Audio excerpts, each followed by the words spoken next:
Okay, could you do the roll call now, please? Sure. Cliff McCormick. Present. Piper Stromat. Present. Brandon Panganiban. Present. Todd Morgan. John Cavett. Cassie Courtney. Nathan Bird. Present. Matt McDonald. Present. Skip Pond. Present. All right, I'll go over our order of business for today, and I'll reiterate what Cassie, I think, has told everyone. We're live streaming for the first time this morning, so please use your mic when you're speaking, and when you come up to the podium, please speak into the mic so everyone in the world can hear you. All right, the order of business for hearing certificate of appropriateness cases will be as follows this morning. Each case will have a staff presentation followed by an applicant presentation of no more than 10 minutes, after which we'll have comments by others for or against the project for 5 minutes total, after which the applicant will have a chance for rebuttal of no more than 5 minutes, and then the commission members will discuss the case and make a motion. A certificate of appropriateness will be issued within a week of this hearing. If you defer your case or if you have conditional items to bring back before the commission, you must contact staff and ask to be added to the agenda for the next meeting. If you will not be automatically added to the agenda. If you plan to speak, you must be sworn in and sign in at the podium when you come up. If you need it, there's a laser pointer on the podium to point out anything on screen. If you would like to defer your case to be heard at a later date, a deferral must be requested prior to the statement of the case's motion. If you leave the meeting room, we ask that you please wait to exit the wooden doors before speaking or using your cell phone. All construction work must meet the certificate of appropriateness and design guidelines as approved by the commission or staff. If plans change, a new application will be required. If work is not started within 6 months of the issue date, a new COA will need to be issued. A COA is not a building permit or a land disturbing permit. Please contact the land disturbing office or the building permit office prior to the start of your project. The COA must be posted in a visible location or on file on the property until the project is complete. Applicants are respectfully requested to ensure that they have submitted the required application and supporting documents prior to this meeting and to adhere to the time limits as previously explained. Board members are requested to limit questions and comments on the case to only those within the purview of the commission. Code setback, variance, and zoning issues are not within the purview of the commission and will have to be addressed by the applicant with the appropriate personnel within the city. Reminder, this meeting is being recorded. And next, well, actually first, I'll let the record reflect that Mr. Cavett has entered the meeting. All right, we need to approve the minutes from last month's meeting. If everyone's had a chance to review those, I'll entertain a motion to approve them. So moved. We have a motion and a second. All in favor? Aye. All right, the minutes are approved. We'll move into old business, Cassie. Okay, great. Thank you so much. We did have one update to our agenda. Case HZ 25100 at 55 Beulah Avenue will not be heard today. The applicant could not attend. So here's a listing of the staff reviews since the last time we met in August. And we'll move into our first old business case. So this is case HZ 24102 at 4718 Florida Avenue in the St. Elmo neighborhood. It is a historic structure, circa 1910. The proposed project is an addition. You can see the Sanborn maps there as well. Historic zoning history, back in 2017, they had an approval to enlarge a window opening. So here's an aerial of the property and then the property within the St. Elmo Historic District overlay. And here are the property photos and the neighboring property photos. And then the application information. So these are all the documents from the previous submission.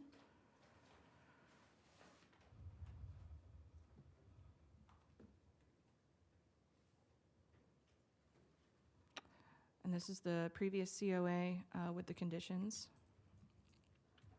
And then the new submission provided by the applicant. And the material list and the scope of changes. So for the north elevation, the new awning roof is extended to the jog of the house. Additional window at the upper level, additional window at the lower level, a side light removed from the door, On the south elevation, the upper level porch is now covered and screened, side light removed from the door. On the Linwood elevation, windows are reduced in size, window eliminated on the upper level, the awning roof eliminated at this elevation, and the depth of the awning roof on the north elevation is extended to cover the door. And in general, the roof material will be asphalt shingle. It was previously metal. And that's it for the commission's scope. So the relevant St. Elmo design guidelines is section 6.1 for additions, 6.6 for decks, 627 for roofs, and 631 for shutters. So section 6.1 for additions, A, should be located at the rear of buildings and not on the front or readily visible areas of the sides of the buildings. The applicant is proposing a 2-story addition to the rear. Item B should be secondary, smaller, and simpler than the original building in scale, design, and placement. The addition is smaller than the existing dwelling. Applicant to confirm overall square footage of the 2-story addition and if the size of the addition has increased. Item C should be of a compatible design in keeping with the original building's design, roof shape, materials, color, and location of window, door, and cornice heights. The applicant is proposing an addition with the first story composed of brick, second story to be wood frame with siding, and 2 wooden decks, 1 deck on the second story and 1 on the first. The roof shape and locations of windows, doors, and cornice heights line up with the existing dwelling, and the applicant is proposing an asphalt shingle roof. Item F should be built in a manner that avoids extensive removal or loss of historic materials. A new exterior door is proposed on the north elevation. The applicant to confirm if any existing doors or windows will be removed. Item G should keep the exterior walls of the original building alone and use existing door and window openings. The applicant to confirm if any existing doors or windows will be removed. And item I, additions should be made to the rear and not the sides of the house. The addition is proposed at the rear of the dwelling. The proposed first floor patio will be partially visible from Florida Avenue. Section 6 for decks, item A should be located at the rear of buildings. The proposed deck will be partially visible from Florida Avenue and Linwood Avenue. And then item C should be simple rather than ornate in design. If readily visible from the street, wood decks are recommended to have square wood balusters set no more than 3 inches apart. We'll have the applicant confirm the dimensions. Item 31, shutters. I'm not sure if this is still relevant to the application, so we'll just have the applicant confirm. Should not be added unless the building originally had them. We'll have the applicant confirm if the shutters are still being considered as part of the scope. And we'll have the applicant's presentation. If you could just state your name and address for the record, please. I'm Stephanie Pons. My address is 4718 Florida Avenue.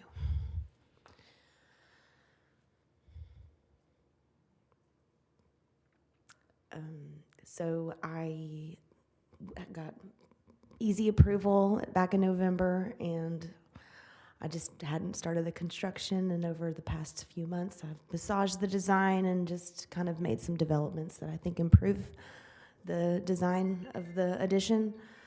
I don't know, do you want me to just say what Cassie already just said? I don't know. The previous design had on the north elevation that awning roof that you see that's new along the side of the house to the rear, only extended to the siding, but I thought it made more sense for the design to make it go all the way to where the house jogs out. And then there's a door, currently a window that y'all had approved last time to let me turn that into a door to access the backyard from that part of the house. And that new roof will extend out and cover the door, so that serves a function. Great.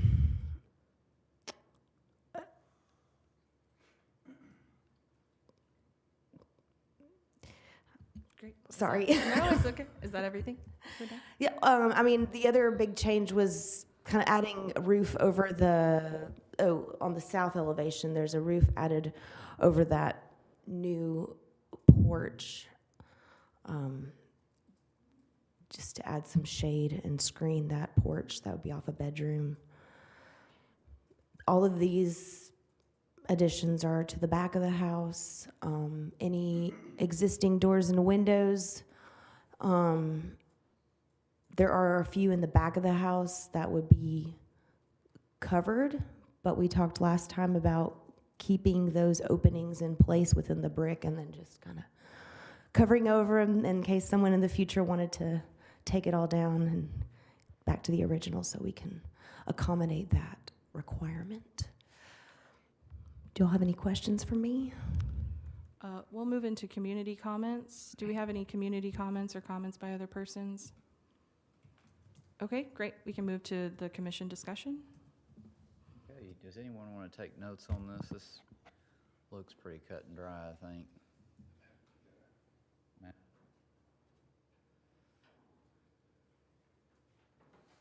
And I have the original COA on the screen here, if that's helpful. Oh, and in regard to the shutters, I'm not really pursuing that at this time, so. Are there any questions or comments for the applicant? I had a question for the applicant. What is the roof material now? It will be an architectural asphalt shingle.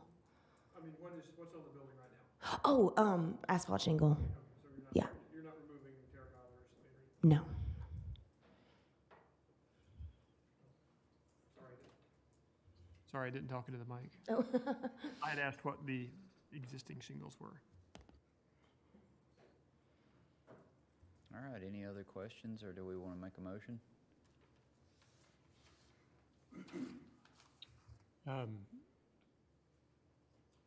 The deck kind of stands out to me, like literally stands out.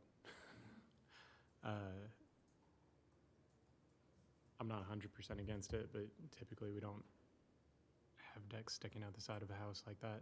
Just curious what everybody else's thoughts are. You mean the upper deck? No, the Oh. lower, the patio on the left. Oh. That is, I'm sorry, that is, ignore that. That's not the intention anymore. I'm actually working with somebody to help me develop the side of the yard, so that's sort of in the design process still. But it won't be anything like There won't be a structure. prominent or a structure, right. Great. If it is, I will be sure to run it by you guys. Do I need to note that in a condition? I would, just for clarity.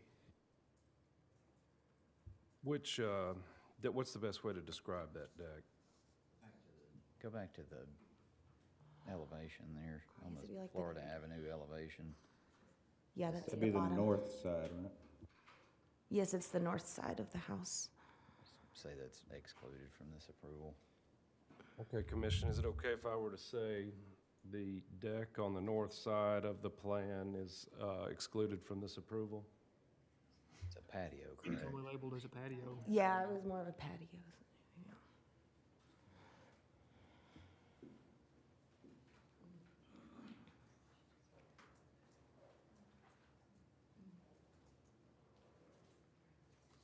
For clarification for the applicant, would that patio be a landscape feature or part of the house? Would she even need to have that approved? I think it would depend on the materials. I know the guidelines talk about like railroad ties, but it probably could be a staff approval if it's not like a true structure. Okay, and it's not gonna be really seen, I wouldn't think. I mean, if it's like a large retaining wall, then that might be a different discussion, but I think it probably could fall under a staff review. Okay, Okay, yeah, there, yeah. okay, so if you wanna do that, just get with Cassie and Okay, thank you. work it out. Okay, we ready to make a motion? Everybody feel good, okay? I make a motion to approve case number HZ-24-102 at 4718 Florida Avenue as submitted pursuant to the Chattanooga City Code, Chapter 10, Article 2, Section 10-15E, and pursuant to the St. Elmo Design Guidelines. Approval is subject to the following conditions. The patio on the north side of the home is excluded from this approval. Do we have a second? Second. Seconded by Nathan, all in favor? Before we close this, was the shutters on this proposal? I decided to abandon that for now. Also, do you all want the previous conditions to carry over about like keeping the openings in place and that kind of thing? Yes. Just for the record? Okay, Yes. Give me just a second, I'll add that. thank you.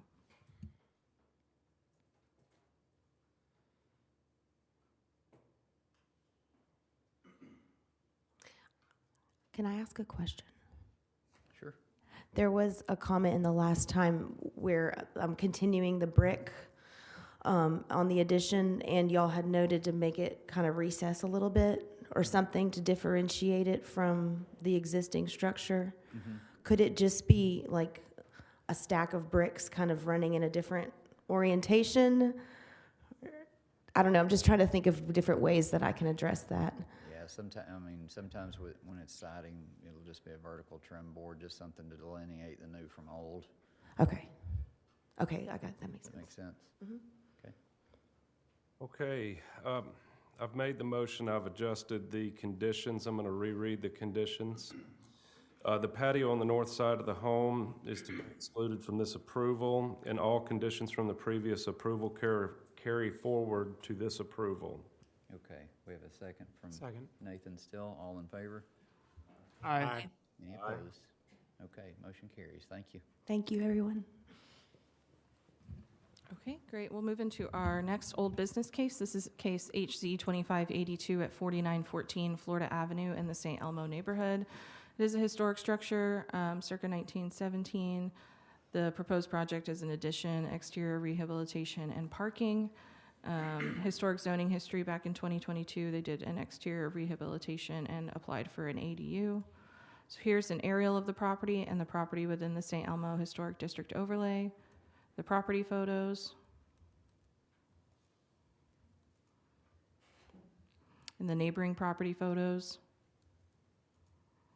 And this is the documentation from the previous submission.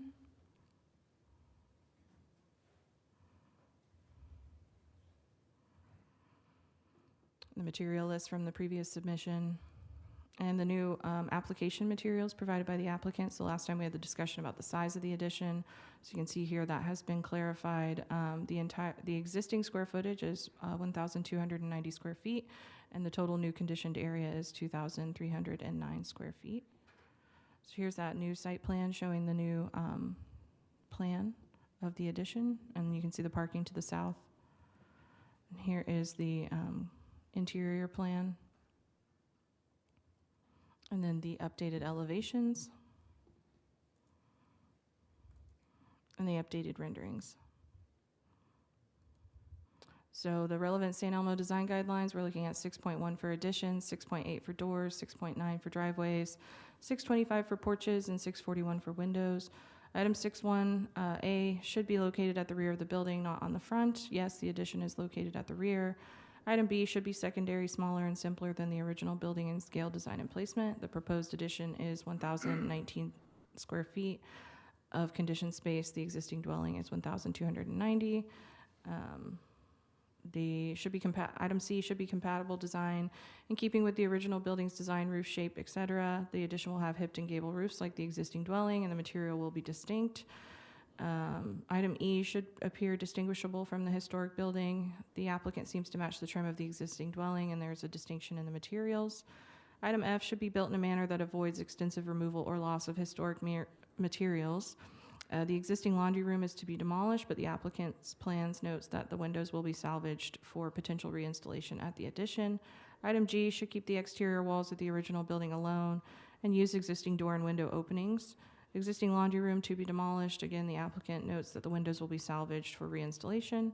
And then item I, additions should be made to the rear, not the sides. The addition is proposed at the rear. For doors, doors and door surrounds are important features. Original doors should be preserved and maintained, and original features should be repaired. We don't have an original front door on this house, but the applicant is proposing to relocate it and replace the front door, but we did not get the details on the trim or door design. Item A and or their surround side lights should not be removed or altered. Again, it's not an original door, but they are proposing to relocate and replace that door. For Section 9, driveways and paving, item B, which are new, should be located at the rear with access from the alley. The applicant is proposing to install and expand a gravel driveway to the side of the dwelling. There's an existing curb cut off Florida Avenue. Item C, in the front or side yard should be of gravel.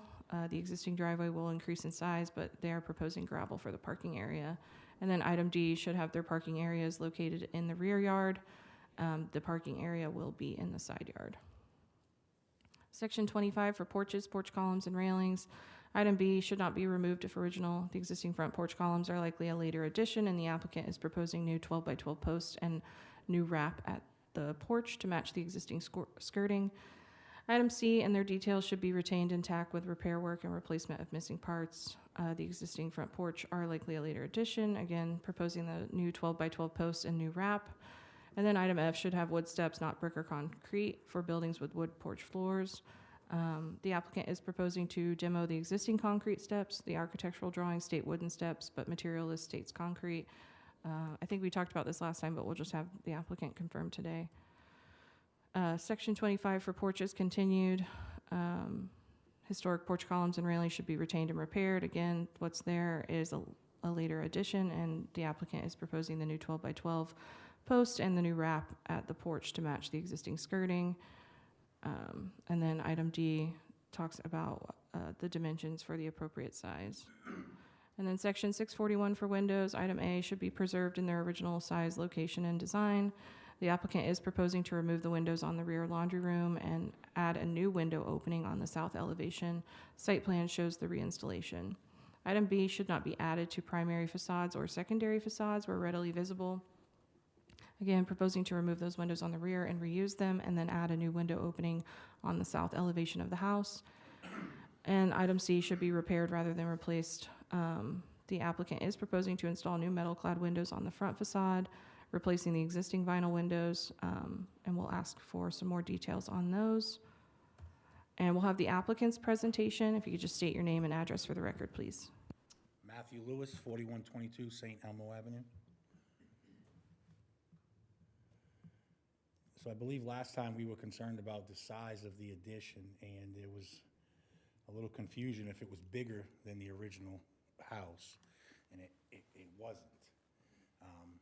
But that being said, we went ahead and removed the sunroom to make it clear at this point that it's not bigger. So, and then I like to ask a question just for the future as well. So when I buy these properties and I want to build this, you know, the additions, and they're not supposed to be or should not be bigger than the original, is there a perimeter? Is there a 50 square feet, 100 square feet, or is it just up to interpretation when I come here on what size that should probably be? Because even this being set right now, I would still prefer that wall to be out further. But I'll build it like this if you guys want it to be at this size. I mean, the guideline is, shouldn't be bigger than the original home. Tiger, Right, you it have a should- comment?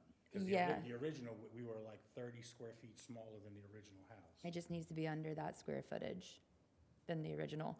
But your plans currently do state that the new condition area is 2309 Yeah, with this one. with the existing. So I just want to make sure we're showing on the record, the plans do state, The new plans. right. Yeah. That could be confusing, so just wanted to put on record that it is smaller, but that is a total combined of the new total footprint. So the old plans, if you go back, it is smaller than the original house. Me and Denise designed this specifically for that. After the meeting, we went back and looked at everything, and we can kind of see where there was a little bit of confusion, because when we took off the sunroom, which was 200 and something square feet, that was added to the new addition as the square footage, and that's where the misconception was, when that was actually part of the original house. Which is that yellow. The yellow Yeah, area that you're The yellow working is in. the original house, and then it was added into the addition, which made the addition appear to be bigger.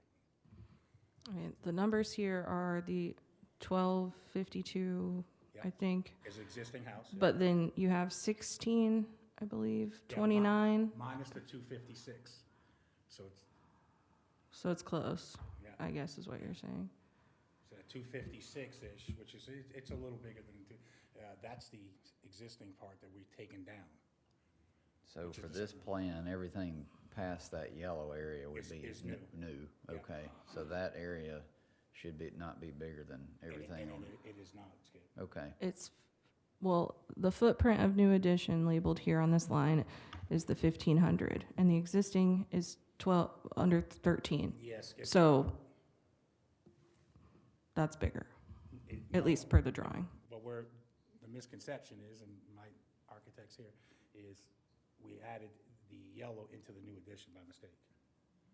Okay, I mean, if that's, Yeah. if we can clarify that and that Yeah. everything past the yellow is new and everything this side of the Yes. yellow, to the left of the yellow is old, as long as that new area is not bigger than, It's not. Well, okay. I mean, we don't have numbers stating that on this drawing, and then you have now proposed a new design, so what are you asking for today? Well, two things. Mhm. I would like to keep this original design, and if I could then, move forward with it and then present you the correct numbers on that, have an architect do that for me, and then we can go from there, and you can see that.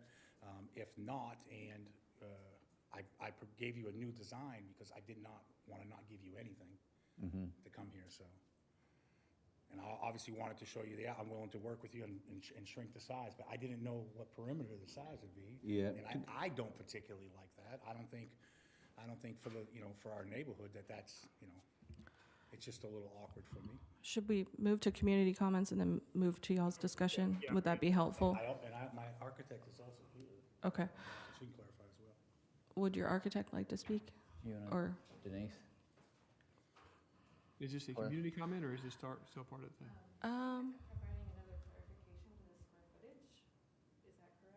We're still in, still in applicant presentation right now to answer your question. Word applicant presentation, okay.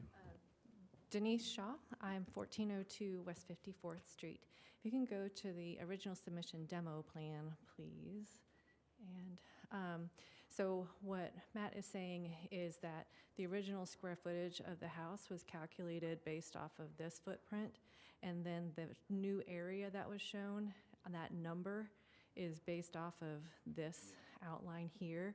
And so this number is a little muddy because the orange area is shown in both categories. And so what I'm trying to clarify right now is that when you calculate the original square footage to include the orange, the original square footage was 12,062 square feet, but the entire, of course, a portion of that was removed, so the 256 was removed.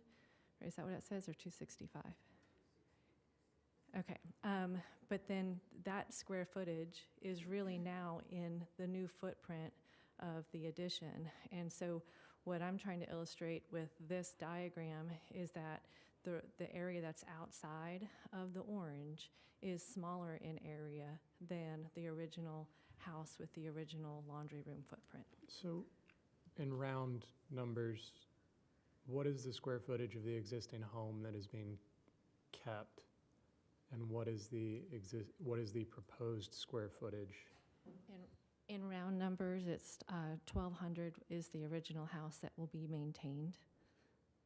And then in round numbers, the new addition is, I'm counting 1,200 again. I can't read these numbers, they're so blurry.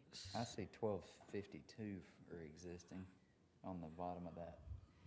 Or Right. 1250 or 1262 is what it looks like. 62 minus, It's a little bigger than that. right. This is based off of interior framing dimensions, and then his measurements came off of the Hamilton County Tax Assessor's Office. so, but even if we take the 1629 and we subtract the 266, which is what you're saying, we're still at 1363. So we are still larger than the dwelling. You're not far off, I think but what we need to do is clarify that the actual house is bigger than the 1262 that we roughly measured, me and her. So on the Hamilton County records, and from what we're drawing, it's bigger. yeah, I mean, I think we need actual numbers, right? Because the assessor isn't always correct, and you guys are out there in the field. So measure what's existing, include the sunroom, and then measure what your proposed addition is, and then provide us with a design that you would like to move forward with. I don't know that it's helpful to hear it today because I'm not sure what the commission can approve today if we don't know exactly what you're proposing. Okay, so can we do this? Because I don't want to stop the project again. We've already stopped for 4 weeks. You know as well as I do that that's kind of devastating. So is it possible that we can move forward with the new plans that clearly shrink down the size of the addition, and then I can come back to propose closing in the porch with the clarifications of all the numbers at that point. So you can either say, no, we can't close the porch in, we'll leave it as it is now, or yes, we can close in That's that what's porch, turn before, it back into the that's sunroom. what's before us today, so, yeah. Yeah, I Let's just hear want it. to go back to your first question. I mean, legal can correct me if I'm wrong here, but we're not rules enforcers, we're guideline interpreters. Yeah. So the spirit of the guidelines, in my interpretation, is that once we get in the range of double the size or greater, then we're completely losing the character of a historic home. Agreed. And so it was pretty clear from the other commissioners' comments in the last meeting that we were getting to the point of losing the original character of the home, where the spirit of the guidelines is once we double the size or greater, it's just not the same home anymore. So I wouldn't recommend delaying this project in hopes that the original larger footprint would be approved, because it didn't have a lot of support from the interpretations in the last meeting. And to Just be to jump honest, in- from a Just to jump in massing, real quick, this sounds kind of like commission discussion. Do you think we could make sure there's no community Yeah. comments? Do we have any community comments or comments by other persons? Okay, we can move to commission discussion. No, thank you, Cliff. Thank you. Nathan? I mean, there's a little bit of gray area here in the guidelines in terms of how exactly to interpret what's new, what's existing, what's counted as square footage. So I'm open to counter arguments here, but to me, when it comes to that specific guideline about size, I don't think it really matters if the porch is enclosed or not. The massing of the building is the same. You've still got the same area of roof, under roof. So it reads very similarly either way. And again, I mean, are we interpreting square footage like an assessor would interpret square footage, or are we interpreting square footage as under roof square footage? Like, I'm open to counter arguments here, but I'm uncomfortable with how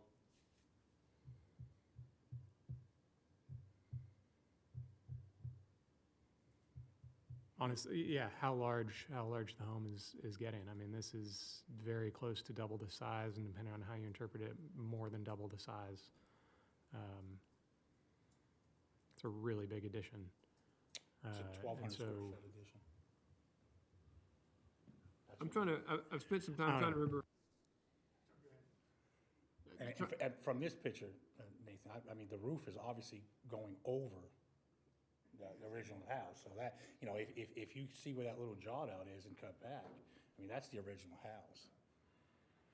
I mean, I think it's fair to say that, obviously you guys know the work I do in the neighborhood. I'm not gonna build something that looks ridiculous, so. I think the discussion we had last month, and I've been trying to remember it, was that definitely there are times when it's a big deal to the neighborhood that a house has an addition that's too big, because we've had every seat in the house full here. Yep. So does not appear to be the case now. We don't have any community comments, no one's written anything. I had But I think support from the last meeting as well. Before, all we said was, just bring us a number that says you're somewhat smaller than what's there. Just bring us a number that says it works, because we don't want to approve something that's on paper bigger than what was there. And I think we just said, just measure the thing and bring it and show us that it's smaller. But I almost kind of feel like you came back and designed something smaller and said, well, but I don't want to do this. I want to do what I did before. But do we have a good measurement? I would still stay by the same thing. This is kind of pushing that envelope. If the addition can be said to be smaller than the existing house, and there's no one here saying this house is a travesty, it's going to ruin our views, or it's going to throw the scale of the neighborhood. I'd be fine to just say, okay, look, you did the math. We're not setting a precedent for something that could be really detrimental to the neighborhood, and we're okay. So I feel like that's kind of where we are, is figuring out if that math makes sense. I think for me, just so we don't set precedents in the neighborhood and we are interpreting the guidelines as the guidelines state, we need a black and white number to be able to differentiate what those are. I stand with Skip. I think your neighbors did a great job explaining that the scale matches the scale next door from last meeting. For me personally, I need the black and white numbers to be able to say, deal. Now, is that something that we could, I could move forward with my project? Because it's not gonna change Well, much that on number my that's end, on- and then present the correct numbers to you? The number that's on the screen right there works. Yeah, that number, yeah, yep. Is that the real number? This is for the new Yeah, that's design, from the new design, yes. but it Okay. sounds like the applicant is asking for, So I'll clarify. So okay. I'll build this.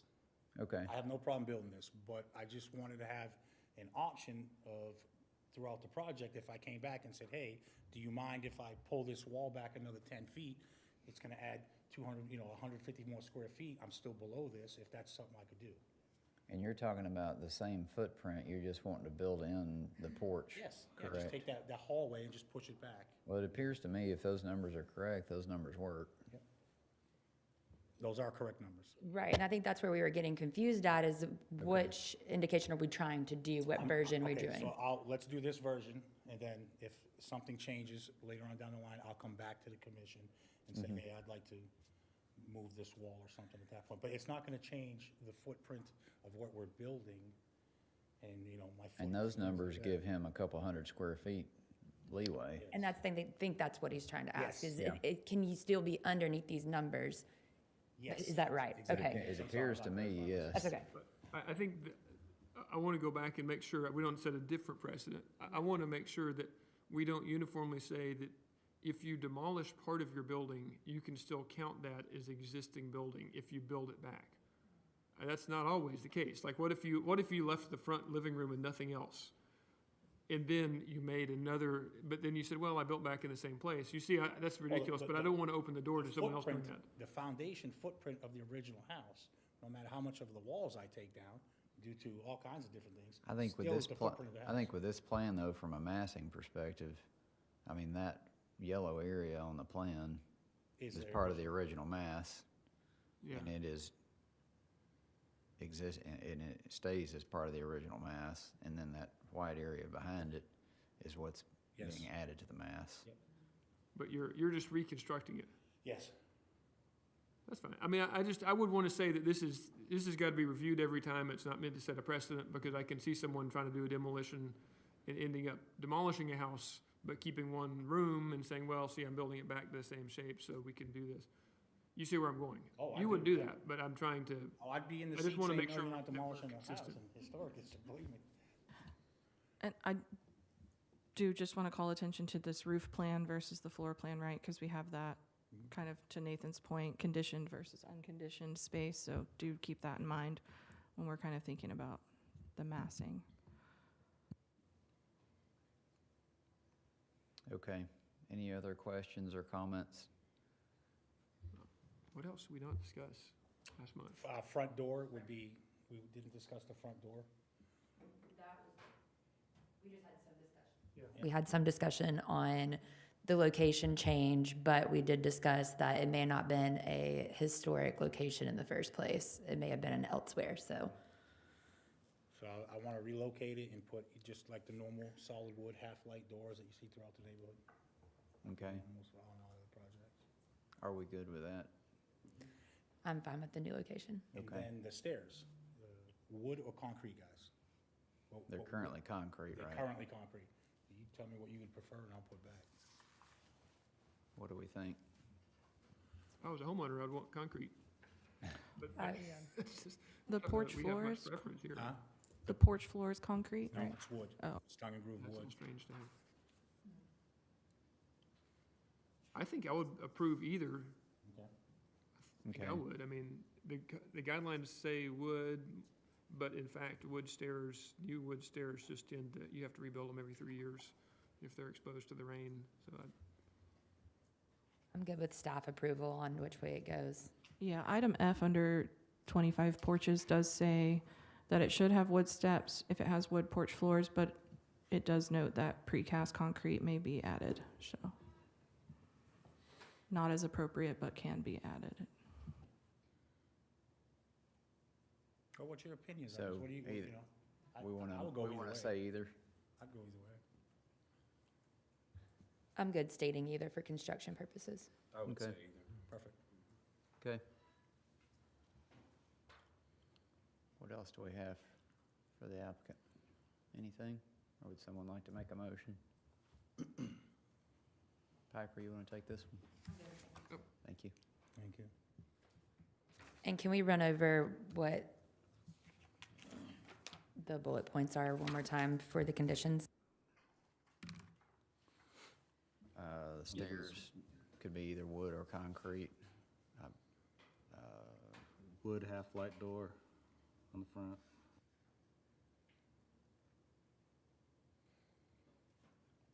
Location as is on the plans. Mhm.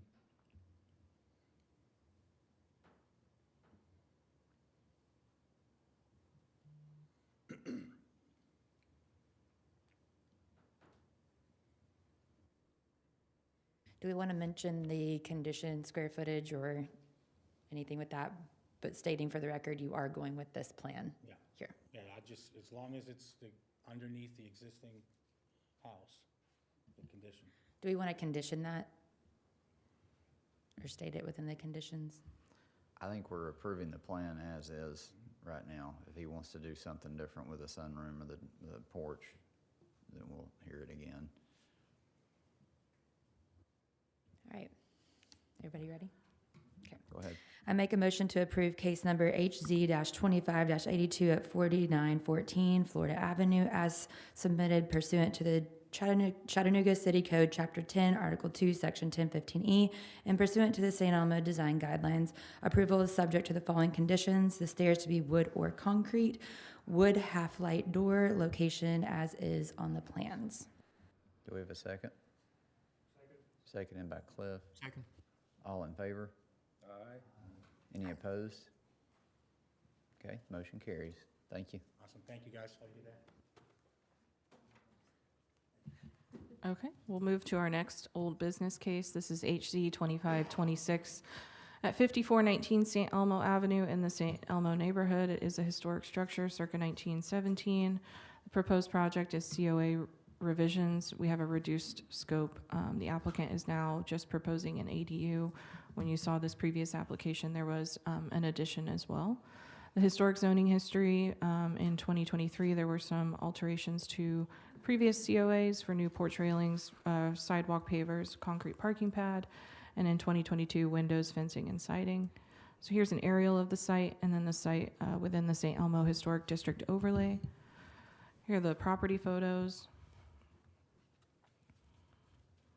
and the neighboring property photos. And this is the application information.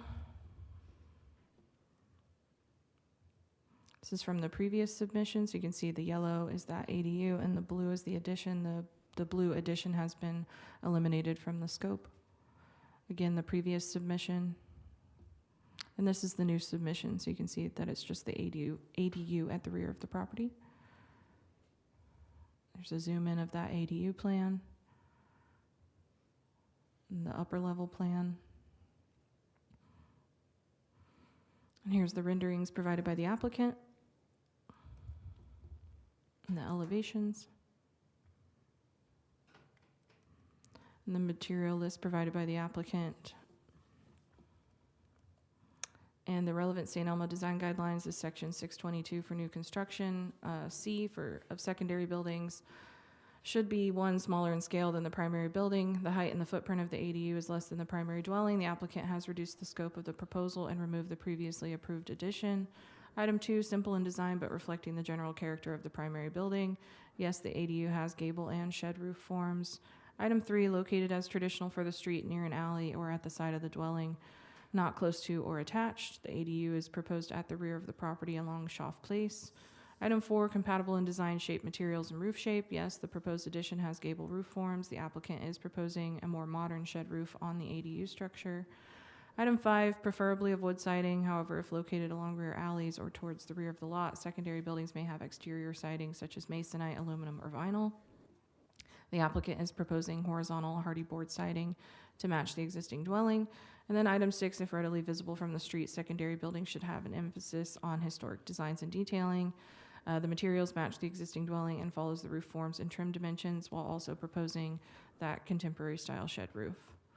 And we'll have the applicant's presentation. If you could just state your name and address for the record, please. Yes, my name is Denise Shaw.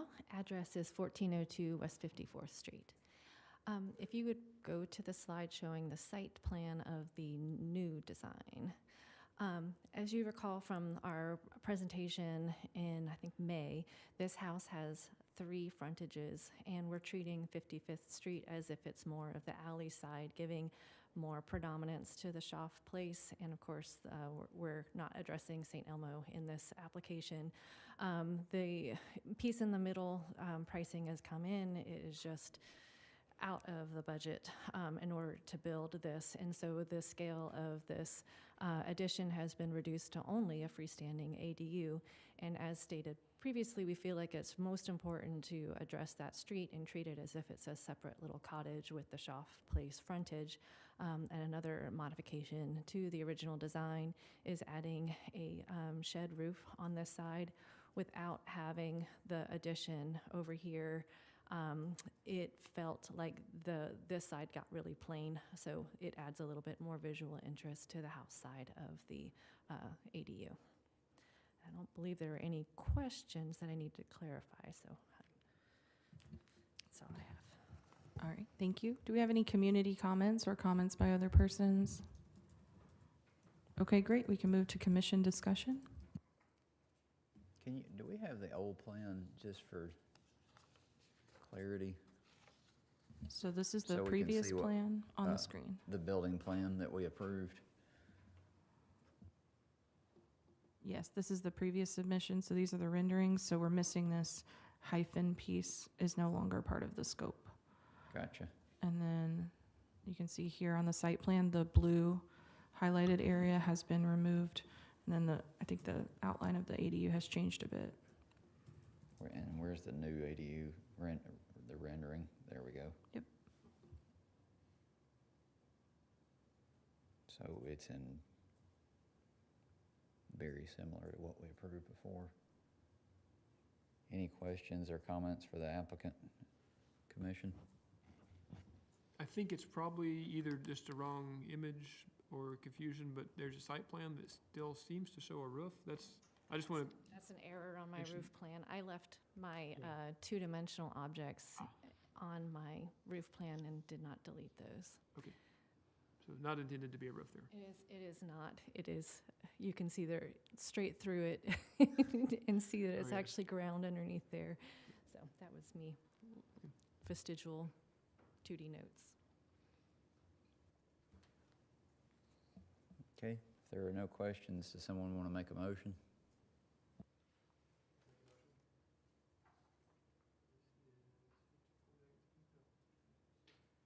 Yeah, I make a motion to approve case number HZ 2526. Oh, wait.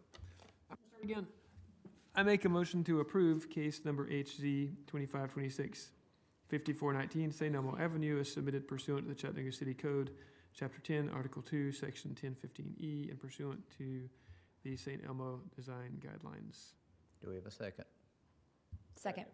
Seconded by Matt. All in favor? Aye. Any opposed?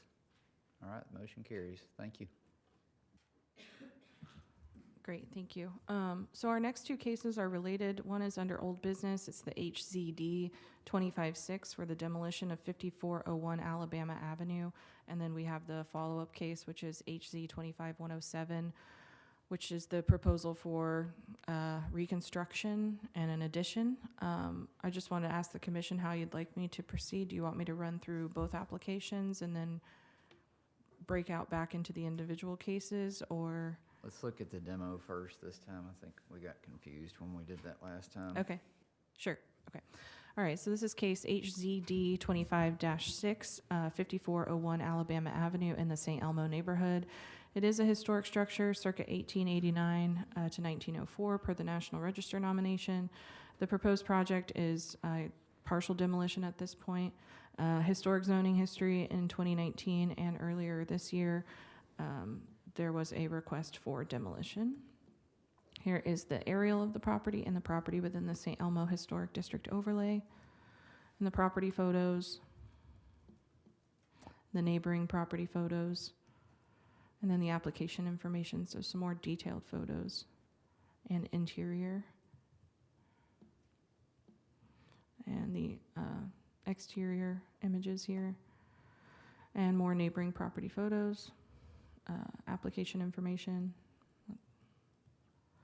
This is the ad provided by the applicant to meet the requirements for demolition requests in our ordinance. And then an engineering report provided by the applicant. And the emergency order to comply from our code enforcement staff. And the relevant San Elmo design guidelines is section 6.7 for demolition. So I'll start. Demolition is forever. Once a building is gone, it takes away another piece of the neighborhood's character. Demolition of a historic building which has most of its original design and features should only be an action of last resort. Item B, of a building which contributes to the historic or architectural significance of St. Elmo should not occur unless, 1, public safety and welfare requires the removal of the building or structure. Again, City of Chattanooga code enforcement cited the property for exterior violations and cited an emergency order to comply after condemnation. The building inspector visited the property, reviewed the structural engineer's letter, and determined that the building could be demolished. But I do want to note that the building inspector is not considering the historic zoning ordinance as part of that recommendation. Item 2, if a building has lost its architectural and historical value and its removal will improve the appearance of the neighborhood, the building still retains its architectural and historical value. The applicant is proposing partial demolition and reconstruction of the dwelling under HC 25107, which is the next case. And then item 3, if a building does not contribute to the historical or architectural character and importance of the district, its removal will improve the appearance of the neighborhood. The property is listed as contributing in the National Register nomination and still retains some of its defining architectural features, including the gable vent, shingle trim, and elaborate freeze treatment on the porch. So we'll move to the applicant's presentation. Just state your name and address for the record, please. Yes, Denise Shaw, 1402 West 54th Street. I attended the meeting in June when this was presented for demolition and saw the extent of damage that the house had sustained over time, both from the lack of maintenance from a previous owner and then attempts at maintenance that were sidelined a bit from the COVID accessibility to good tradesmen to fix and repair elements of the house.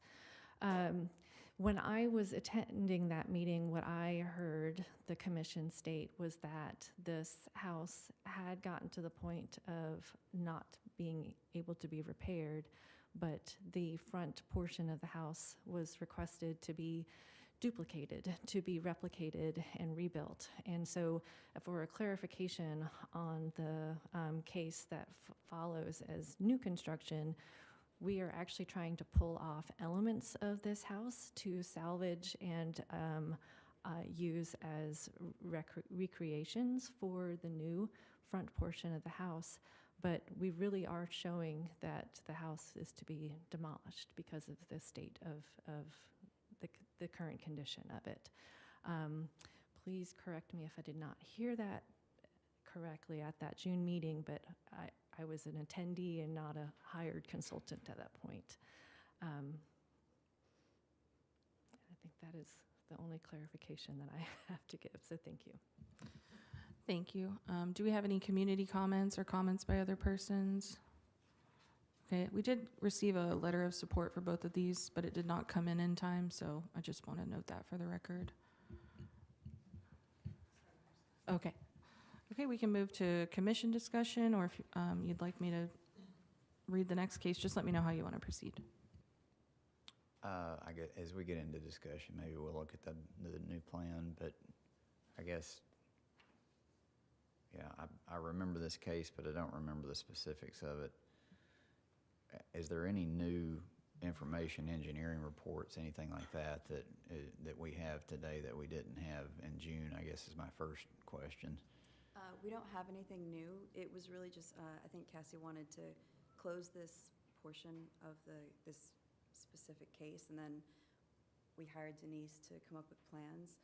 I think we were just trying to clarify the plans that Denise has made. We recreated the front so it's identical and then made changes to the back for the addition, but due to the state of the front of the house and the fact that like the foundation all needs to be replaced and the framing all needs to be replaced. We're asking if, when we do recreate the house, if you are asking us to hold up every bit of it, or if we're allowed to take it down and take the pieces off that add character to the neighborhood and to the house, and then place those back on a more structurally sound building. Could you please state your name and address? Sorry, That's okay. Bianca Viticonti, 4505 St. Elmo Avenue. But the proposal is to take it, we're taking this thing down, foundations, footings, all. Yes, underneath the house, the original pillars are gone, and there's just metal poles, and the front foundation has been removed and replaced with concrete block that has cracks all in it. And the engineer's report states that more than 80% of the framework needs to be replaced. There's also no original doors or windows anywhere inside or outside of the house. So really what we're trying to save and duplicate, we'd like to take off those decorative features again, but there's nothing that we know of that we need to save from the actual structure, because it's not Okay. in good enough shape to salvage at the front of the house. Let's go ahead and show the new plan, just for Denise, sake of to answer discussion your at this point. question, that the full demolition was denied multiple times, and then during one of the later ones, when it was resubmitted, Todd had just proposed an idea to try to work with you to possibly demolish the back of the house, but it was still denied for demolition of the front of the home. So no action was taken on this specific case number. You guys deferred it, but that was the feedback received. I just want to clarify.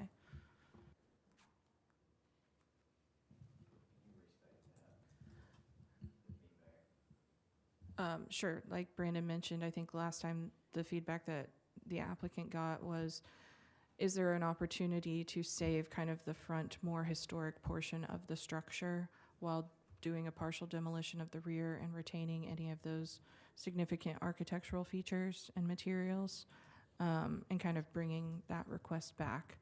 And it sounds like the applicant has proposed to take the entire structure all the way down, but retain the architectural features, reinstall them if possible, but reconstruct them if necessary, is my understanding. And I think that includes, again, kind of all those decorative architectural features on the front, and then there was a note about salvaging some of the siding as well, I believe.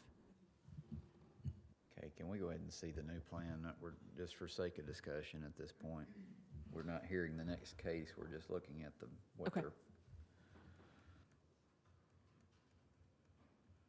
And are there any other questions for the applicant about the structure? I know we've heard this at least one other time.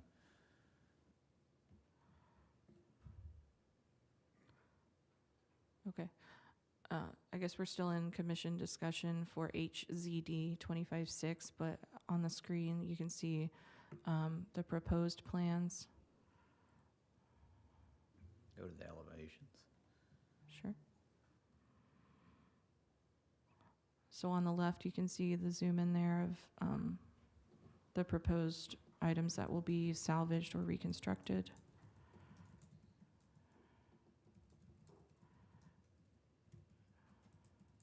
This is existing conditions. And then these are the proposed site plan and the proposed conditions.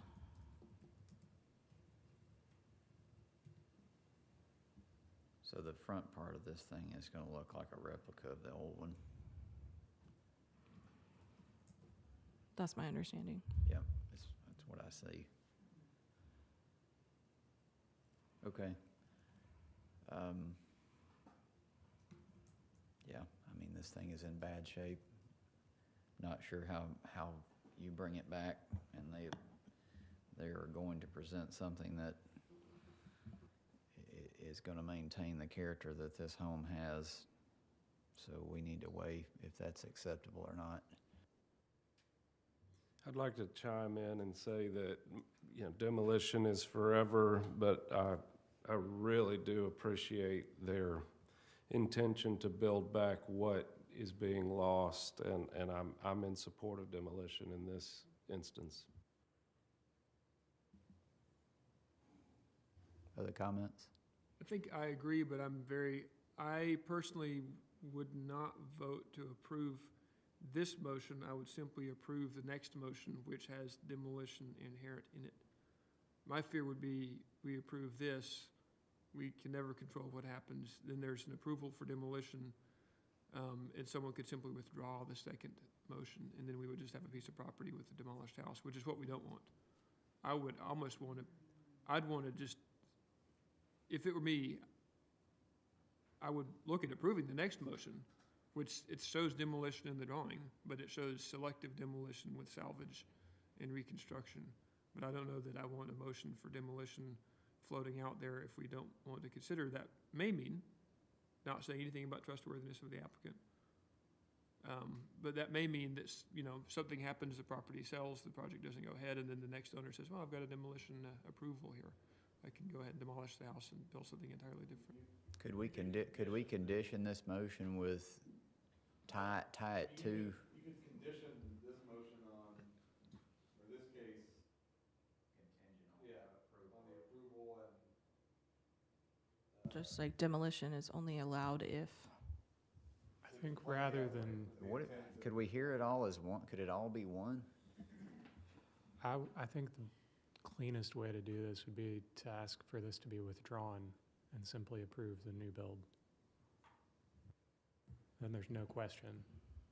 There's no stray approval to demolish.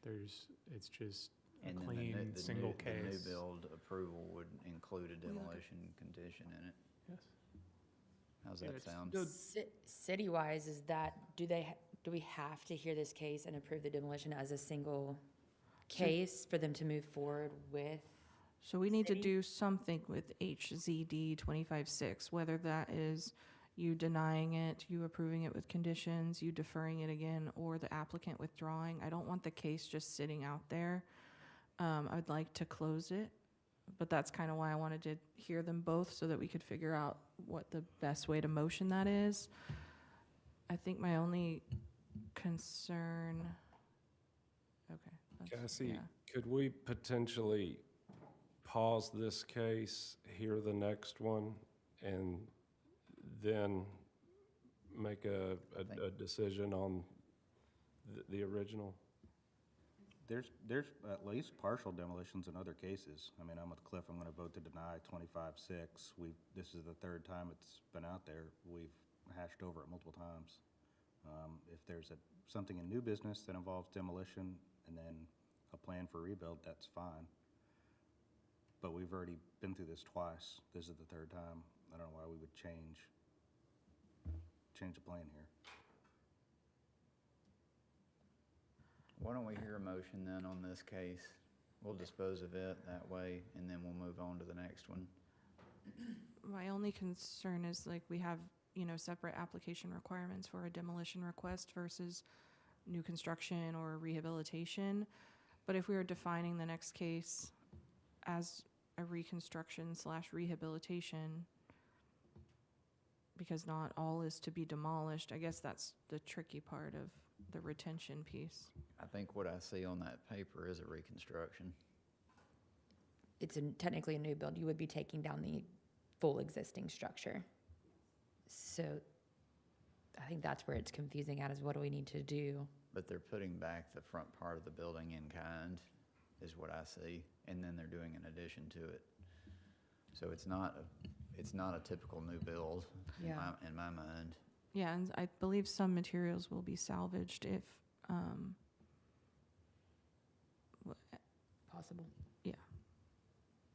I mean, we're not disposing of the structure and putting up a brand new, totally redesigned structure. Are we allowed to deny a request to withdraw? We vote on it every time. There's a motion to withdraw, we have a second, we have a vote. Are we allowed to vote no? Yeah. So I think that handles the confusion on what do we do if we approve this? And then the next case, we hear it.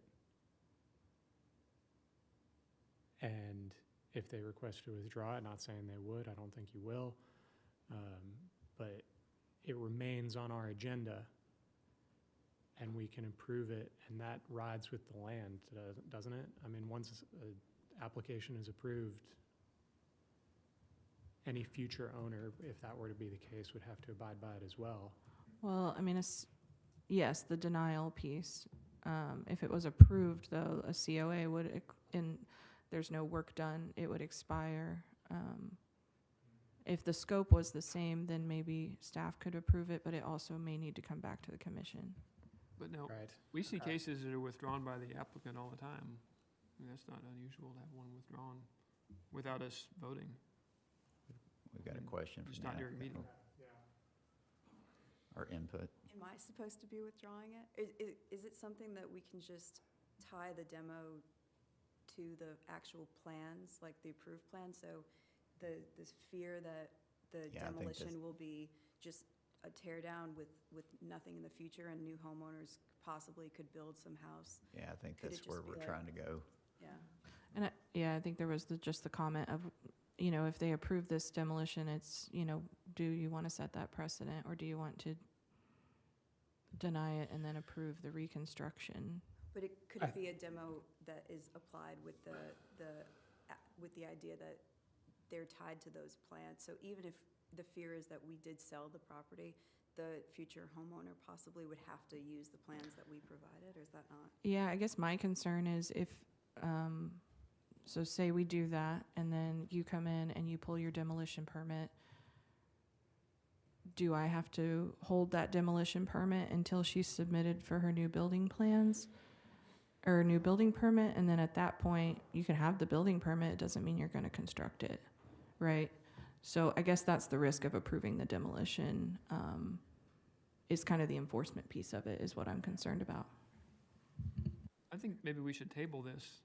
I and think see- tabling. And see what happens with the other motion, because I feel like the next one could be approved. Looked like something we might get approved. At least we could have a good talk about it. And then, once we know if it's approved, maybe we'll have a better feeling what we can do with this You one. want to make a motion to table it? Sure. No need for a paper, just make a yeah, motion to table it. Yeah, I make a motion to table case HZD 25-6-5401 Alabama Avenue. Do we have a second? Second. Second by Matt, all in favor? Aye. All right, we're going to table that for now and move on. We want to move on to the next case related to this, right? Or, okay, just Correct. making sure we weren't Yep. going all the way to the end. No.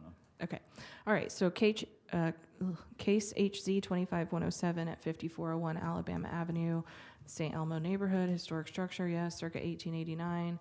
So this proposal is the reconstruction and the addition. Again, the aerial and the property within the St. Elmo Historic District overlay.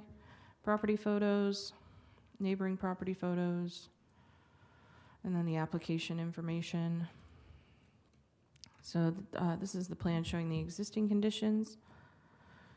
Again, the elevation showing the existing conditions with notes of salvaging the existing spindles for duplication, salvaging existing bracket for duplication, salvage existing post to match dimension, and salvage existing vertical siding to match width detailing. And the other elevations of the existing conditions and the proposed conditions here. These are the proposed elevations, so the new east elevation, the new south elevation,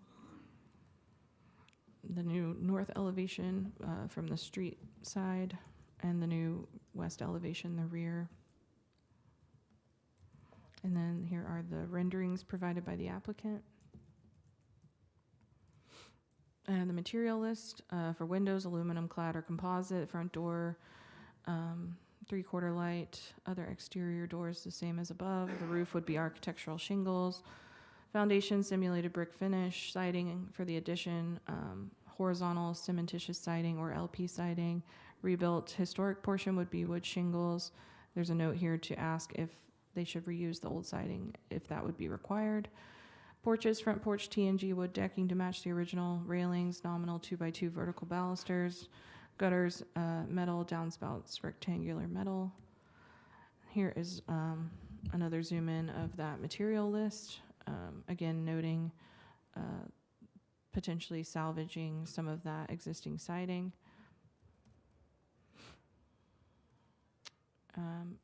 some images of the proposed material list, and I think the applicant provided some images of a similar property in the neighborhood with the 2/2 windows, I think was the intent. And then the relevant St. Elmo design guidelines, I looked at 6.1 for additions, 6.8 for doors, 6.9 for driveways and paving, 625 for porches, and 641 for windows. I didn't apply the new construction guidelines here. Do you want me to run through these, or do you want to move to commission discussion? How would you like to proceed?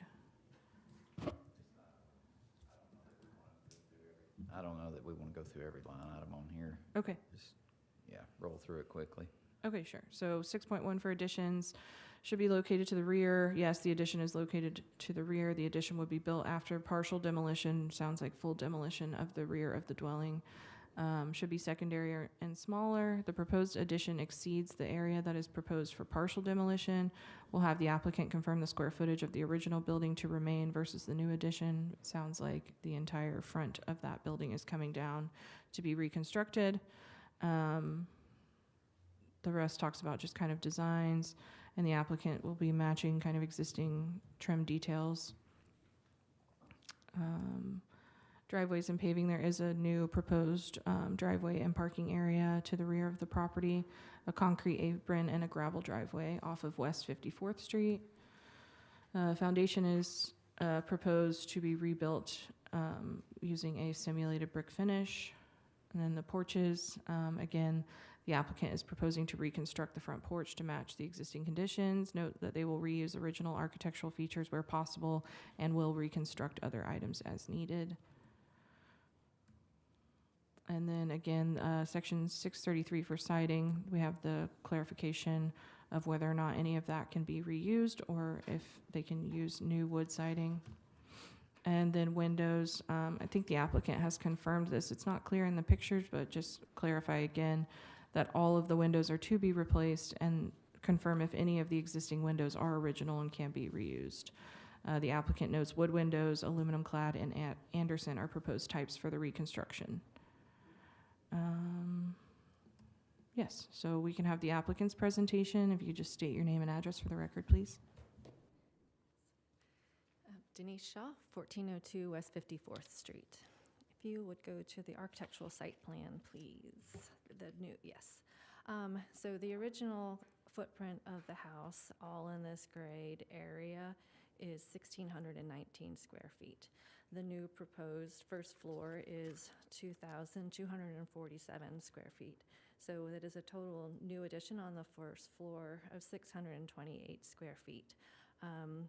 The intent is to try and keep as much of the living areas down on the lower level with the bedrooms upstairs. The form of the house, we were really trying to keep everything under the roof line so that the house scale still has, is matched to what was there before, that it still reads as a one-story house with the second floor built into the roof. The new upper level is 953 square feet.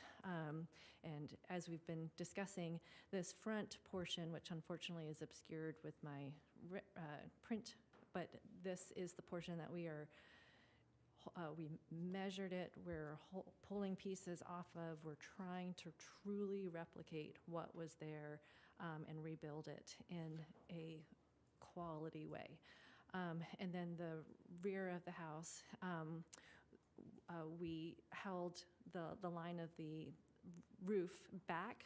Originally, the house actually had this funny little triangle off to the side, which you don't always notice it when you're looking at it because the line of sight from the sidewalk up is somewhat obscured, which I think also works as a benefit to pulling the gable line back of the new addition so that your line of sight from the front of the house is further, working with perspective to hold that line back. If you would go to exterior elevations, please. As you can see, this is the original form of the house. We've actually come back with brick foundations underneath the porch to replace the CMU that has the stucco coat over it now. So I've feel like the rebuild is actually a better quality a rebuild than what is currently standing now. Again, trying to duplicate what was there, reintroducing the elements that are either pulled off of the house and reinstalled, or if those are in poor condition, then we can use those as our guide to rebuild those on the front. This little dashed line is indicating where the original roof line came across, and you can see from this measurement to the original roof line of the house that the new portion of the house is only 15 inches taller than it was previously. So again, adding to the square footage without adding a lot of size visually to the home. This side of the house is a wall of windows and doors between the kitchen and the living space. There was a historic home that was used as a precedent for example to illustrate that that's not trying to look like a modern addition. It's actually trying to look like a historic sunroom kind of appearance while it's not truly a sunroom. And we are using the dormers to add, living space upstairs, while again still trying to maintain sensitivity to the scale of the existing home. If you could flip to the other side, please. This is a new feature that's trying to be very evocative of what you see on the front of the house. This is actually right on access with Alabama Avenue, so it creates a really interesting roof line there, and a shed off to the side for, again, having as much under roof livable area underneath that roof form. And trying to remember the questions off the top of my head as I talk through all of this.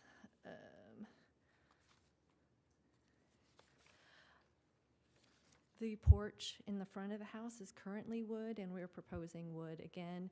There is wood surface on and framing for the porch now. We are trying, again, to replicate what is there, so we think that you're asking for us to put the same kind of tongue and groove decking that would have been on the house, and same question about the exterior materials on the front portion of the house, whether we're trying to find the same profile of wood siding that is on the house now and replace in kind where possible and salvage where possible. There is some lead paint on the siding now that is of concern too. So, and how well the boards will hold up after being scraped. So again, the intent being replacing in kind in the front. The current windows are already replacement windows, so there is not a salvageable element there, and we would want to put in a higher grade than what is there now too. But the question then goes to, are you asking us to, because we're rebuilding this, are you asking us to now put in all wood windows, or should we use clad windows in the front? Should we use all composites in the back? We're not, I think we have placed some of that discretion on preferences because this is such a unique situation. Back to you all. And then one other element that's a little bit different on this form is capped the roof line with this flatter roof here, and that is actually a precedent in the neighborhood. There's a pyramidal roof at there's a pyramidal roof at 1505 West 46th Street, where instead of the pyramid continuing up and creating a really tall roof, they just capped it and put a flat roof on that portion. 5307 Beulah is another example of that.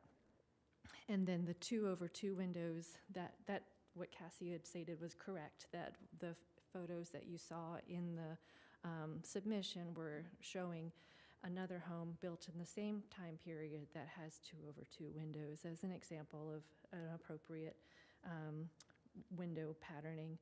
And I think Thank you. Do we have any community comments or comments by other persons? Okay, we'll move to commission discussion. Okay, who wants to lead off? Anyone?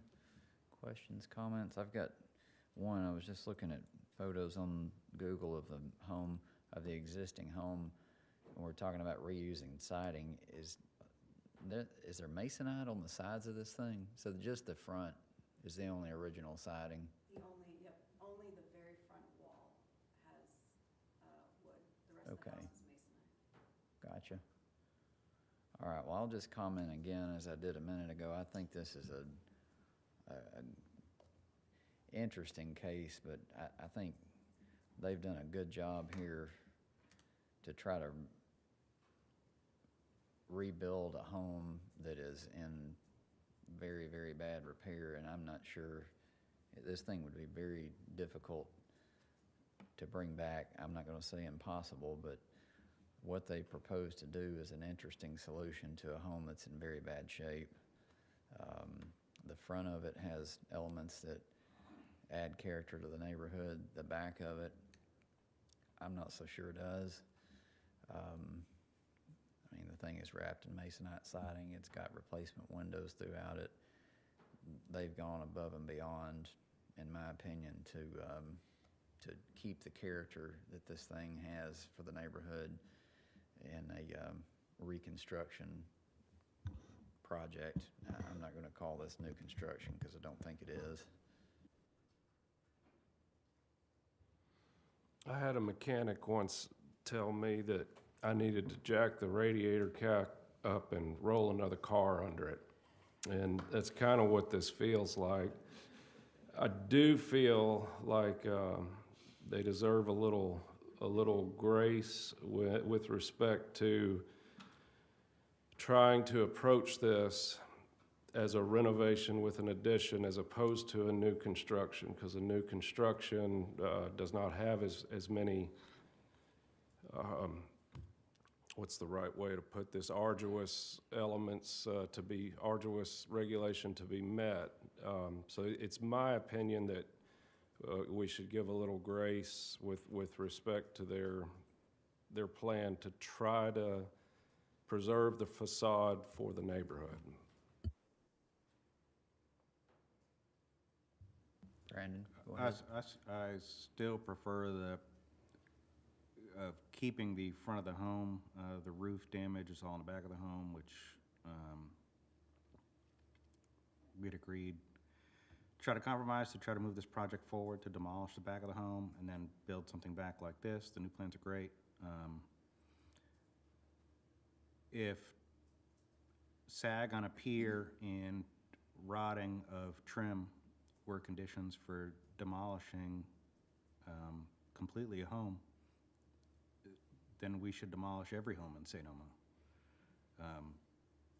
A sag on a pier doesn't constitute the need to demolish. Okay, other comments? Cassie, can you just confirm there's no original windows? Have you been out? I have not been out to see them, but that is my understanding from the applicant and the architect. Okay.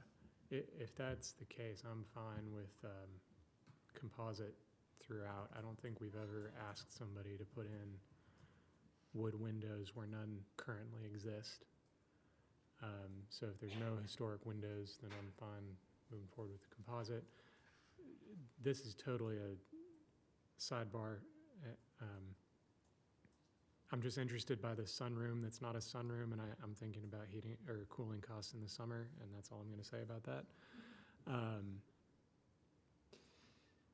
This is such a weird case. But whatever happens, thank you all for putting this together and offering a really thoughtful proposal.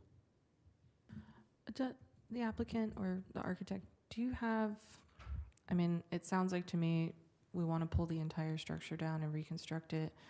I was wondering if there's any way for us to have like a quantifiable number of what can truly be salvaged. And I know you have to kind of get in there and investigate and move things and tear things off to know that, but that might be helpful. it might not, I don't know. I'll say, having measured the home, I did it all from the outside because I did not want to go indoors. Seeing the report, I thought that all of the floors, it's not rotting trim, it's rotting floors. The floors are collapsing, the wall framing is collapsing. If it were simply trim, I would be totally on board with what you're saying. But that's not the case here. The reports are showing otherwise, and they're getting dinged by the code enforcement about the condition of the house. So it's just in this like tailspin of a loop right now, and we're trying to address it as best we can. And again, thinking back to the June meeting as an attendee, what I did here was, if you reconstruct it, then you would be on board. I did not hear that we had to salvage the whole front of the house. I heard salvage the appearance of it as opposed to the actual structure. Yeah, I don't think that's something we ever came to a consensus on. We had people on both sides of that. Discussion point and a decision. Okay. What would be the difference if someone were to one stud, one picket, one door, one window at a time replace, which would be allowable, a one-like replacement of the whole house versus what we're doing here? I'm just thinking, because I understand that it's dangerous to say demolition, because sometimes property values go up and you set a precedent. But on the other hand, you know, if the sides of this addition are wood studs and the studs are compromised and have to be replaced, and the siding is masonite on wood studs and the masonite is not historic, and the interior is drywall, which is not historic, what are we going to keep? I mean, you got to replace all that regardless. So then you have a new wall. The only difference is how you do it. Do you take it down with a bulldozer or a D9 and rebuild it back, or do you do it one piece at a time and end up with the same end result? And it does come down to, if we were, just devil's advocate, if we were to keep that shell, which I believe that's what Todd may have stated. I wasn't here for that meeting, so I'm just putting together the pieces. You would then have to reinforce the walls to be able to do the foundation, and then vice versa, and that just sounds, construction-wise, almost impossible without losing a wall or losing the roof line during that time, trying to reinforce everything to replace what that is. So with what you're saying, I have to agree with Cliff, is I think that's a more practical way of putting it, is yes, it's coming down, however, it's being replaced in like kind to be exactly what was there. It's almost physically impossible without losing attributes to the actual exterior itself, pulling each piece down. Sure, and you know, maybe there's a condition in there that any materials that can be salvaged that are historic should be, right? And then I did pull up the standards for reconstruction from the Secretary of Interior Standards on the screen. That might just be helpful as a discussion point. I'm going to read that out loud. Reconstruction will be used to depict vanished or non-surviving portions of a property when documentary and physical evidence is available to permit accurate reconstruction with minimal conjecture, and such reconstruction is essential to the public understanding of the property.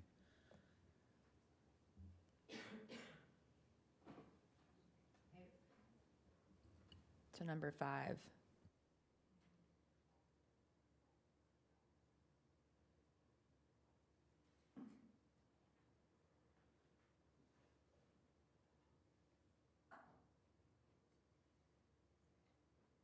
I mean, I think I that think they're speaks to like achieving it. modern windows and that kind of thing, right? I mean, and that, you know, when you're thinking of like colonial Williamsburg, we want someone to understand when they walk down the street that this is a new building, but it is, you know, representing what was there, kind of I thing. think they're achieving this, in my opinion. I agree. Okay. Do we want to go any further? Go ahead, Cliff. I was going to mention, there was a question of reuse of existing siding. I think if someone's removing siding, of course it has lead paint.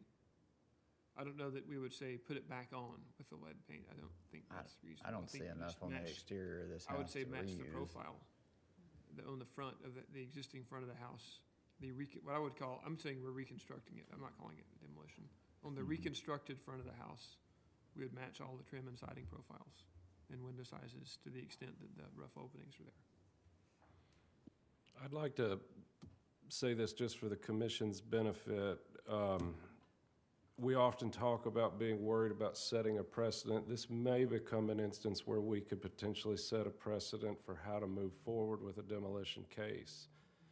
So, you know, if we treat this one as somewhat of a blueprint for what should be done in this instance, I think that it would be beneficial going forward, not just for our interpretations, but for the community, for the good of the community.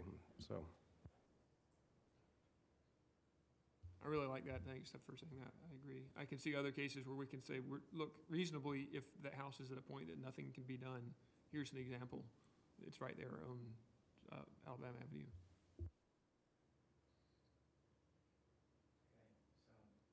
Does someone want to move us forward?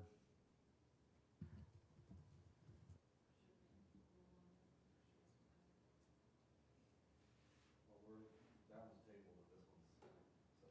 We'll go back and deal with the other one. I would say, I actually want to ask, because what we do with the other one may impact conditions we put here. If we approve this and you have this, will that allow someone to go in? Is there a difference in a demolition permit? Let's say the one that Mr. Lewis brought in earlier, where he's demolishing a sunroom. Is that a different kind of demolition permit than this house would be? Was the process differently? Because he still has to get a permit to demolish that sunroom. Go ahead. You could get a building permit that includes demolition in it, right? A demolition permit is to go demolish it, and whether you're going to do something with it or not.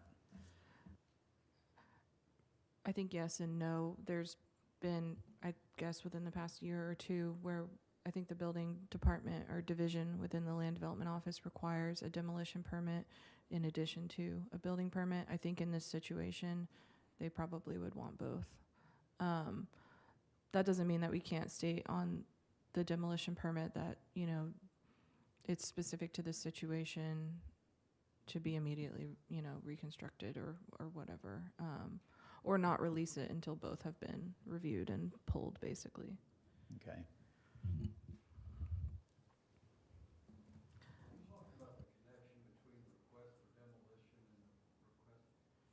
We don't want to. I think the caution here is we don't want to have that house come down and it not be rebuilt back exactly like this plan is. That's the. Don't you? Okay. So somebody said, you know, what if they received permission to demolish and then sold it or something? So what? If somebody's going to rebuild there, they have to come back and satisfy the ordinances of the commission, right? So if I'm not mistaken, the ordinances that discuss demolition are not conditioned on in any way about a rebuild. I also think that in theory, demolition request should be thought of as standing on its own. It's got its own rules. And if the commission feels like it should be demolished, then, you know, it's not gonna, that's a permanent decision, but it's not a decision there's much mystery about it. I mean, if it can't be replaced or repaired, so it meets the guidelines for demolition, it's not gonna get better over time.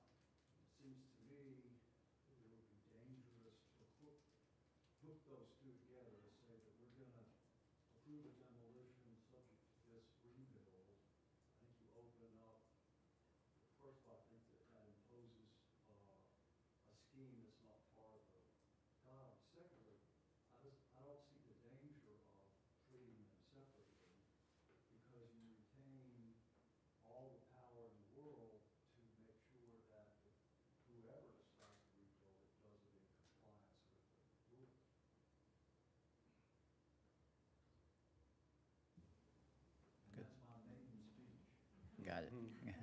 point, Mr. Cabot. Thank you.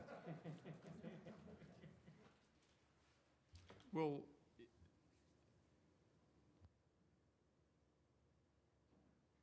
how does it work, though, if someone is doing something like that one with the sunroom? Is that still a demolition permit? Will there still be a demolition permit for that sunroom that you would have to approve? I think that one just has a building permit for the addition. I don't know that it has its own separate demolition permit, where in this situation, I think it probably would. I can see if I can get someone from the building department to come answer that question, if that would be helpful. What if we were to approve the demolition case and state that there, this is allowed because there's an engineering report showing 80% structural loss? I mean, that's enough for a commission to stand on in and of itself. I'm perfectly on board. I was on board with that last time this came up, so perfectly happy to move forward with that.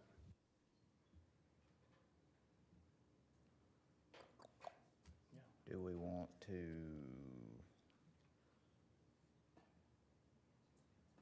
So do I we guess need we to could- table this one now and go back that's to what the I was first getting one? ready to ask, if we need to table this and go back, but I mean, we could go ahead and deal with this case. I think we've got some sort of direction on it, and then we can pick that back up in a minute. I don't know that they have to be in any Yeah. particular order procedurally. Okay. Does someone want to make a motion on this case at this point? Do we need to clarify anything? I mean, I don't I think think the so. windows were a question in the application. They didn't specify what windows were going where. I'm fine with composite throughout, but open to discussion on that.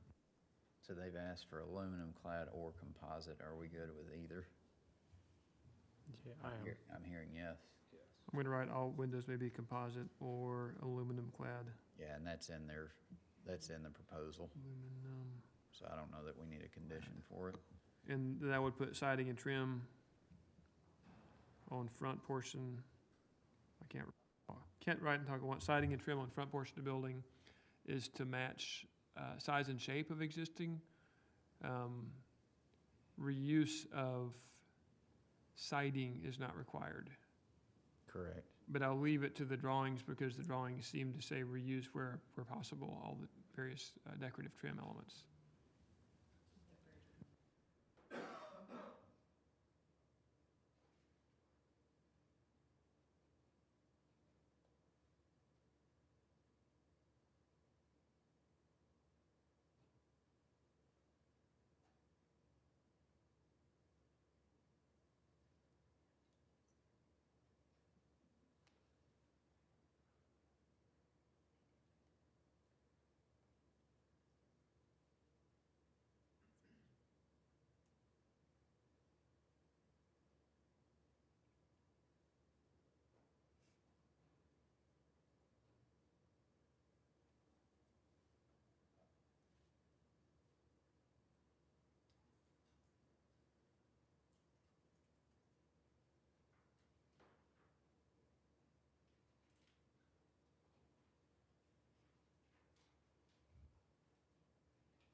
Okay, I make a motion to approve case number HZD, wait, this is not the right one. I make a motion to approve case number HZ 25107, 5401 Alabama Avenue is submitted pursuant to the Chattanooga City Code, Chapter 10, Article 2, Section 1015E, and pursuant to the St. Elmo Design Guidelines. Approval is subject to the following conditions. All windows may be composite or aluminum clad.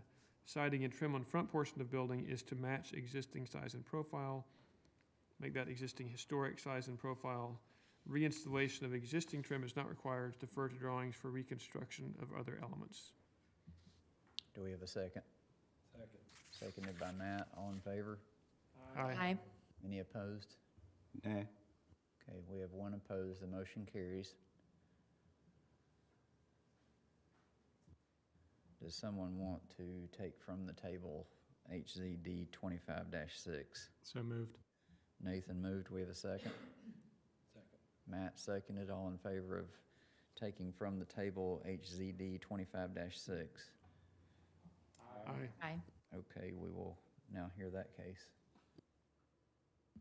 Would you like me to run through the presentation again, or do we want to just move to commission discussion? We'll move right into discussion. Okay. I do want to note, we did follow up with building folks, and this would require a demolition permit and a separate building permit for new construction. So if the demolition is approved, they could come in and pull a demo permit and not build back, right? So just keep that in mind.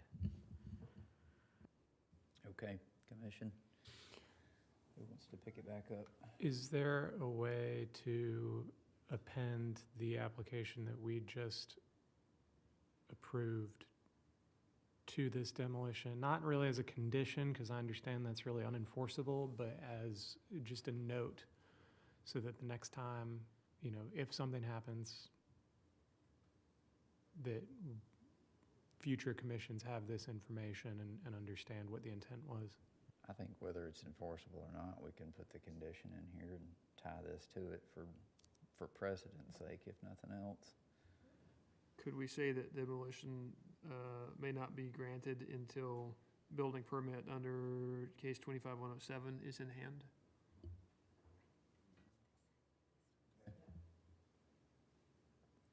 All right, does someone want to make that motion, or do we have any other discussion on this item? I also want to say that we're never going to be able to protect every instance in absolution. If their intent is to have this demolished and either sell the land or build something else, it's a heck of a ruse, because there's money spent, and a lot of time and effort and thought into this. So I feel comfortable moving forward with the demolition and just noting the case number for the reconstruction. Do you want to make the motion, Matt? I'm happy to do that.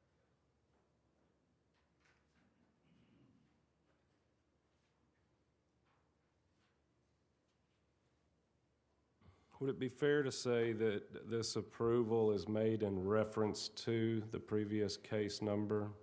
Do I need to elaborate any further? Were you going to say, were you going to put that condition that not until that permit is in hand, or not? Are you asking me if I'm going to make a condition that they can't start reconstruction until they have a... Can't demo until they pull the permit for reconstruction, which normally you would do anyway. Okay.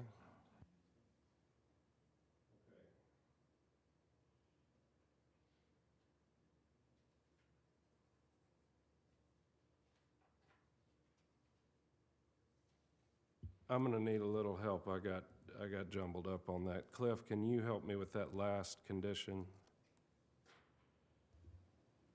About the sequence of... Demolition may not be granted until building permit for case HC 25107 is in hand.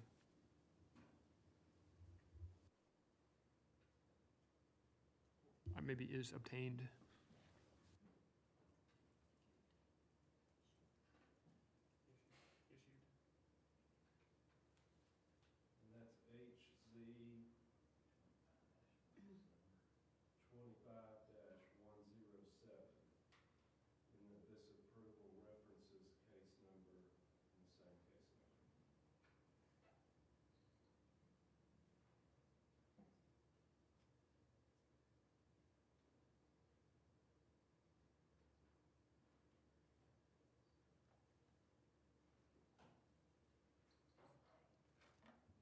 I make a motion to approve case number HZD-25-6 at 5401 Alabama Avenue as submitted pursuant to the Chattanooga City Code, Chapter 10, Article 2, Section 10-15E, and pursuant to the St. Elmo Design Guidelines.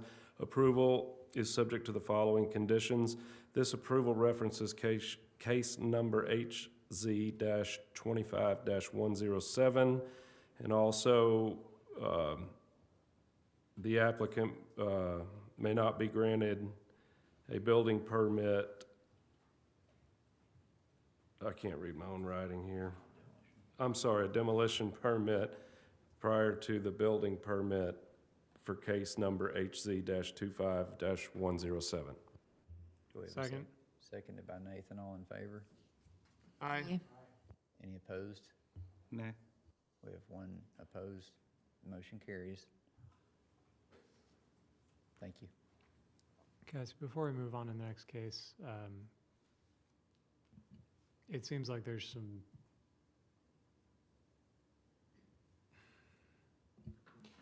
how do I say this? Between the building department and this department, division, whatever it is, I feel like there could be some better coordination on what needs to be considered when going in for these inspections, how they handle enforcement of demolition orders when it comes to historic areas. Yeah, so Is that something that y'all have been working on improving? It just feels like when somebody gets hit with a demolition order, now all of a sudden there's like legal liability with those orders. you're talking about code enforcement? Yes. Okay, yeah, that's separate from our building department. They are within the land development office, but the code enforcement folks, we are working on kind of improving those conversations and how we can work better together. Yeah, I think the most urgent piece of that is how enforcement of those violations, granting some leniency in those violations and how they're followed up on and things like that, just because there is additional process at play. Sure. So I think that's the most urgent thing, but best case scenario in my mind is that codes enforcement gets better training on how to assess historic buildings and incorporate that into their demolition orders. Sure, yeah, and we do have one code enforcement officer that specifically works in the historic district, so I think that is something that's ongoing. And he understands that there is this separate process, and Bianca can correct me if I'm wrong, but I don't think she's ever had any fines that she's had to pay. They may have been levied against you, but I haven't had fines, but we've had to go to the courthouse several times, and then each time it gets deferred. we talk about So. where our plans are, and the judge just gives us a new date to see where we're at. Yeah, and even stuff like that, I mean, that's time off work, that's finding a babysitter, that's like, that's an issue. I understand, but that's also part of the process if you're neglecting your property, right? And you're not abiding by the codes of the city. So it's kind of a give and take, but understood. And yes, I'll continue working with our code enforcement officer that handles the historic districts. And I think, just thinking out loud, maybe the way to handle that is if you have an open case here, then it's an automatic deferral there. So, if it's pure neglect, you have a demolition order, you haven't put in an application to rectify it, yes, okay, you need to go to the courthouse, you need to get it deferred. But if once you've put in your application, you don't have to go back month after month to say, hey, I'm waiting on the historic zoning committee. Because doing that every month gets, Yeah, I would be upset. we're working on larger processes related to the administrative hearing officer, and all that stuff is happening in the background right now. So as those processes change and improve, I will keep you guys informed on that process. That's great, thank you. You're welcome, thanks. Okay, we're ready for the next case? Yes. All right, great.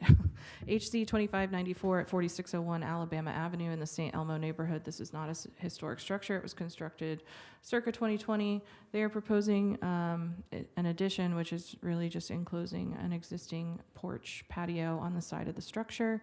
So you can see that historic zoning history there from 2019 to 2021. Here's an aerial of the property, and then the property within the historic district overlay. And the property photos. And this is that porch that they're proposing to enclose. The neighboring property photos. And then the application information provided by the applicant. So that site plan there on the right, the footprint is not changing. They're just proposing to, again, enclose this existing kind of porch patio structure with glass doors and windows. There's that rendering from the rear.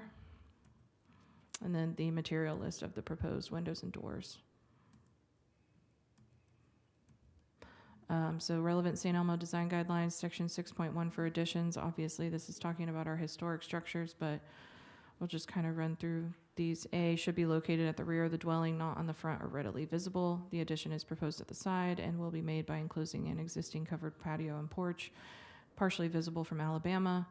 B, should be secondary, then smaller and simpler than the original building. The proposed addition is smaller than the existing dwelling. And C, should be of a compatible design in keeping with the original building's design, etc. The addition will be made up of various windows and doors to enclose an existing porch. And then item H, addition should be made to the rear, not sides. Again, the addition is proposed at the side. So we'll have the applicant's presentation. If you could just state your name and address for the record, please.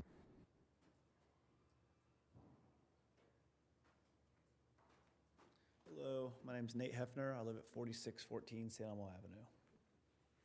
So basically what we want to do is, it's already an existing structure, so we want to take, try to maintain as open of a feel as possible, almost kind of create like a sunroom. So the idea was to do slider doors essentially on the front and rear. Being that there's a patio, or a stoop on the left, it would just be like a inoperable piece of transom glass there, or a piece of glass there, and then a single slider on the front, and then a dual slider on the rear. And so the only difference is on the rear would also have partitions like the front would, and they would match the trim of the existing windows, which is like a bronze color. Okay, great, thank you. Do we have any community comments or comments by other persons? Okay, we can move to commission discussion. Okay, any questions or comments? This looks pretty simple to me. Yeah, I don't think this affects the historic quality of the neighborhood. Yeah. I live one block from there, and I agree the mosquitoes are terrible. That's kind of their main. You want to make this motion for us, Brandon?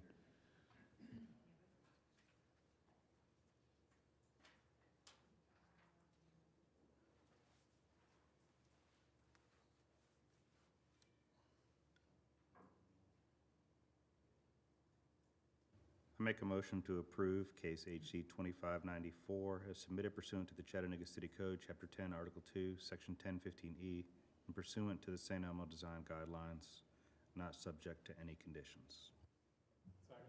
Seconded by Nathan. All in favor? Aye.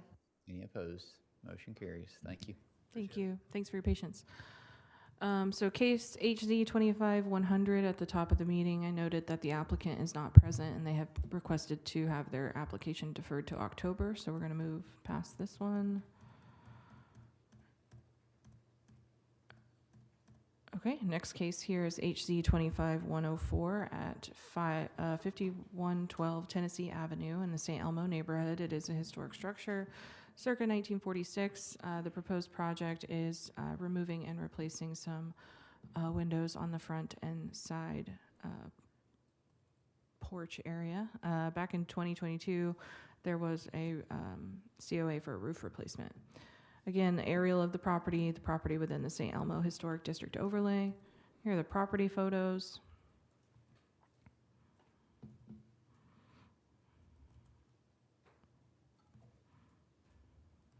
And then the neighboring property photos. And then the information provided by the applicant. So again, today we're looking at this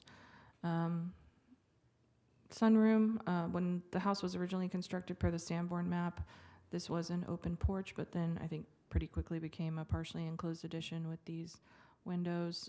They are proposing to remove those and replace them with new windows. So they want to resize to fit those original openings.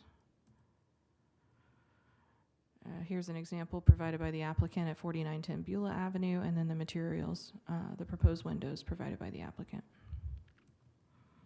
Section 641 for windows, item A should be preserved in their original location, size, and design with their original materials and number of panes. The applicant is proposing to replace the existing Jalowsy windows on the front facade. The space was originally a porch according to that 1955 Sanborn. The Miami brand Jalowski windows were popular from the 1940s to the 1960s. They are not original to the dwelling, but were likely installed shortly after construction. Item B should not be added to the primary facades or secondary facades. Item C should be repaired and rather than replaced, but if replacement is necessary due to severe deterioration, the replacement should be in kind to match the originals in material and design. So again, originally this was an open air porch. We'll have the applicant's presentation. Just state your name and address for the record, please. My name is Nate Paulk, and I live at 1606 West 51st Street. Just a little bit of context about this house. The homeowners who live in Florida just bought the house. They're going to renovate it for their son who lives in Chattanooga and their 2-year-old granddaughter, Olive, to live here. The neighbors are ecstatic about this renovation because this was a very, very, very rough house. And I had a neighbor the other day who was like, "You mean the one with the trash in the front yard?" And I was like, "Yep, that's the one." So the homeowners have, after buying it, cleaned out the entire house by themselves, which is phenomenal. And they are leaving, I would say, the majority of the historical elements. They're not touching the siding. They're repairing all of the windows in the house. They're not, they're not trying to build an addition. They're like, all we want to do is make the square footage of the house usable. And one of the main areas that could use improvement are these, what was a porch. They just want to put new windows so it can be conditioned space.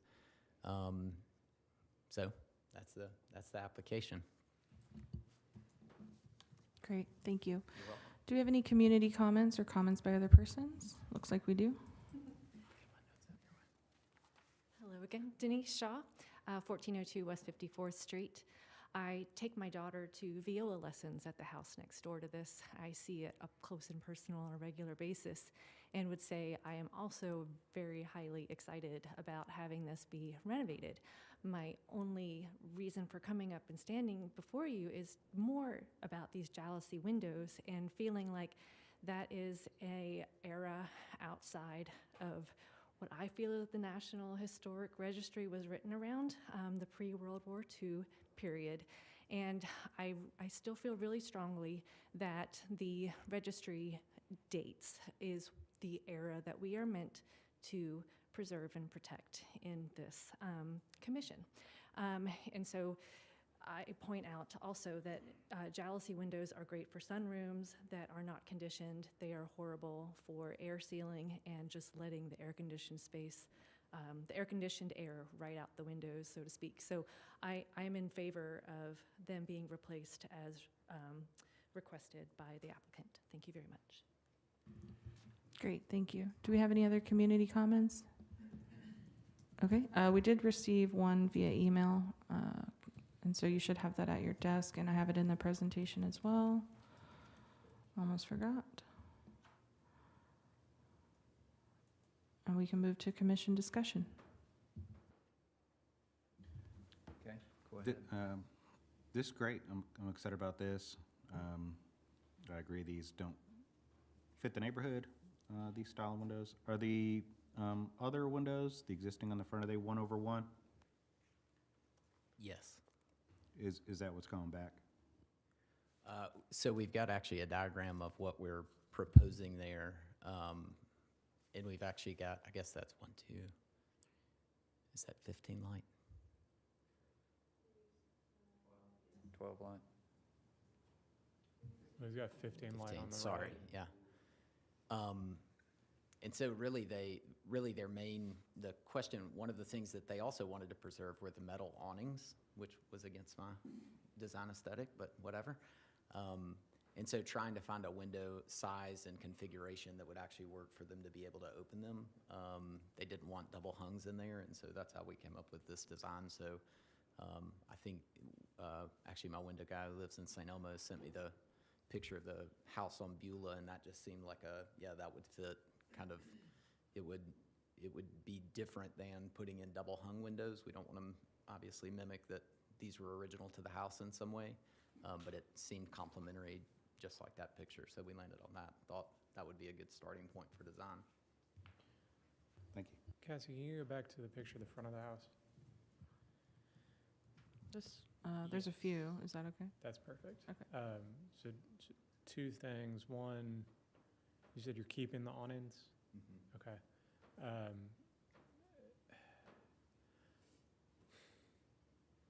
Yeah, I'm just not sure 15 light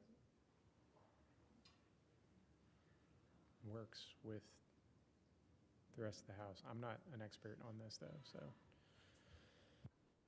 I can't tell if there's a reflection part of those windows. Are you sure they're 1/1s? It looks like there are some grids that are maybe behind some glass.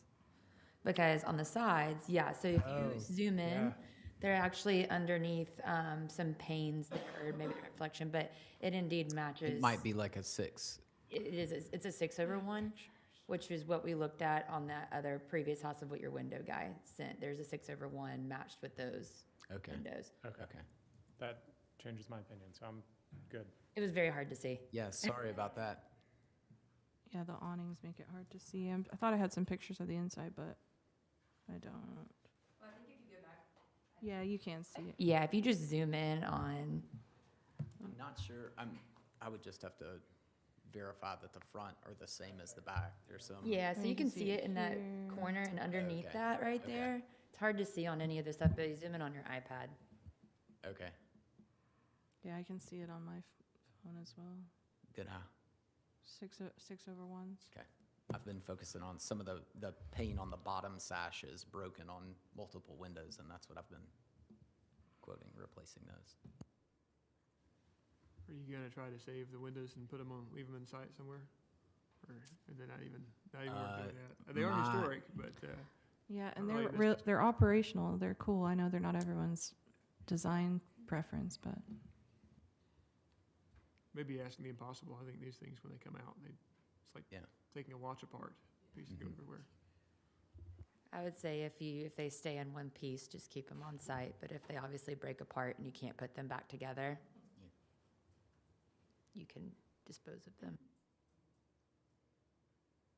Someone ready to make a motion? Do we want to say anything about the materials of handrail or anything on the handrails for the front porch? I think I can approve that as a staff review. Yeah, that wouldn't be visible from the front. It would be hidden behind those posts, and that's just for Olive.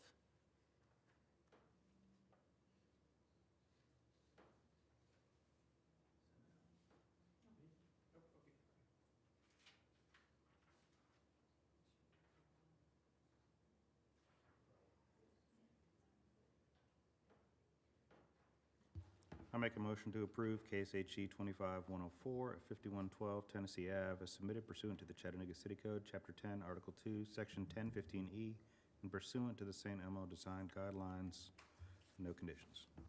All in favor, or excuse me? Second. Seconded by Nathan. All in favor? Aye. Any opposed? Okay, thank you. Motion Thank you carries. all. Thank you. Okay, we're going to move into our last new business case, and our last case of the day is case HZ 25111 at 5419 St. Elmo Avenue in the St. Elmo neighborhood. It is a historic structure circa 1917. The proposed project is a new front porch. We did see this address earlier with the reduced scope where they removed the addition and are only proposing that ADU at the rear, but this is a completely separate application, so we have it under its own application number. Again, the aerial and then the property within the historic district overlay, property photos, the existing conditions, and the neighboring property photos. And then this is the plan provided by the applicant of the front porch demolition plan on the left, and then the new proposed porch on the right here. That site plan showing the new proposed porch. And then the renderings showing that new proposed front wraparound porch. The material list, asphalt shingles to match the original house, pre-finished metal flashing at the flat roof to be either metal or matching shingles, porch to be pressure treated wood and deck boards, metal railings to replace and match the existing railings. So the staff report, section 625 for porches, porch columns, and railings. If the original porch is missing, construct a new porch based on photographic or physical evidence, or base the design upon historic porches of the district built at the same period and in a similar architectural style. The applicant is proposing constructing a new porch to match similar footprint of the porch shown on the Sanborn maps. The porch will be between 7 feet in depth and 10-foot floor to ceiling height. Item B should not be removed if original. The existing front porch is not original based on the Sanborn maps. The original full-length porch is shown from 1917 to 1955.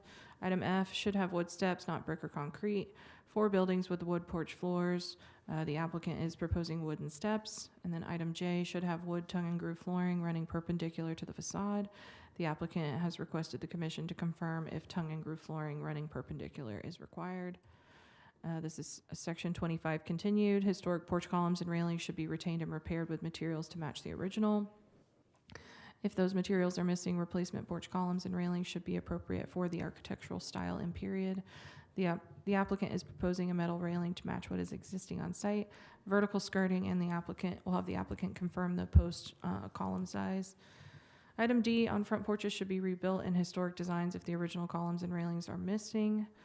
For Queen Anne, Folk Victorian, milled porch columns are appropriate, generally 8 feet in height and have widths and depths of 4 inches. We'll have the applicant confirm that size. And then item E talks about newel posts. The applicant is proposing a metal railing along the stairs without a newel post. We'll have the applicant's presentation. If you could just state your name and address for the record, please. Yes, Denise Shaw, 1402 West 54th Street. As you drive through St. Elmo, you see nearly every home has a porch on it. So this homeowner was really irritated that his house didn't have one. And then, of course, looking back at the Sanborn maps, it looks like one was there and had been removed. It had a different form to what is proposed here, but I feel like the version that you see in front of you is more in keeping with the more predominant style of porches in St. Elmo. Driving through the neighborhood, you'll see most of the porches have a flat plane across the front facade. The Sanborn map did have like a jig-jog pattern to it, and I feel like the framing of the porch columns versus the windows is more sensitive with this version than the footprint that is shown on the Sanborn map. The porch columns are shown as 6 by 6, and interestingly enough, on the 5401 Alabama Avenue project, that existing porch columns are 4 3/4 wide by 3 3/4 deep. So this 8-inch requirement is not historically across the board a existing condition. I would like to point out several examples along St. Elmo Avenue as context that could be utilized for how this form of roof and the posts are appropriate. 5109 St. Elmo Avenue also has a similar shape to it, and that has even smaller columns. It looks like those are 4 by 4s. 5107 is another roof form, porch roof form that is very similar here. And then to resolve the roof so that it doesn't keep crawling up the hip roof indefinitely, chasing kind of the slope of the porch compared to the slope of the house, this also has a bit of a flat cap on it, and that was inspired by the porch that you see at 1505 West 54th Street. It does the same thing so that the roof line of the porch can maintain a constant height and plate on the front of the house without it, again, without the porch continuing up the house roofing. I am proposing vertical skirting.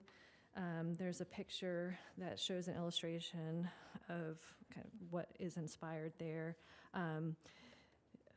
My own take on a lot of these porches that have the diagonal lattice is that there was likely some kind of wooden skirt board that had been there, and they had, in the 50s, started replacing them with those diagonals, and we've lost the true historic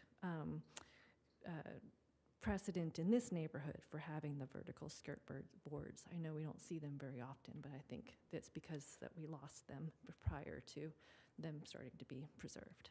So. Great, thank you. Do we have any community comments or comments by other persons? Okay, we can move to commission discussion. Does anyone have any questions or comments for the applicant? Brendan? Was there a reason wanting to keep metal railings as opposed to wood railings that would be in kind with the rest of the neighborhood? That's another place where I feel like the historic guidelines requiring the wood started causing this like repeating 2x2 pickets that aren't truly the way they were built historically.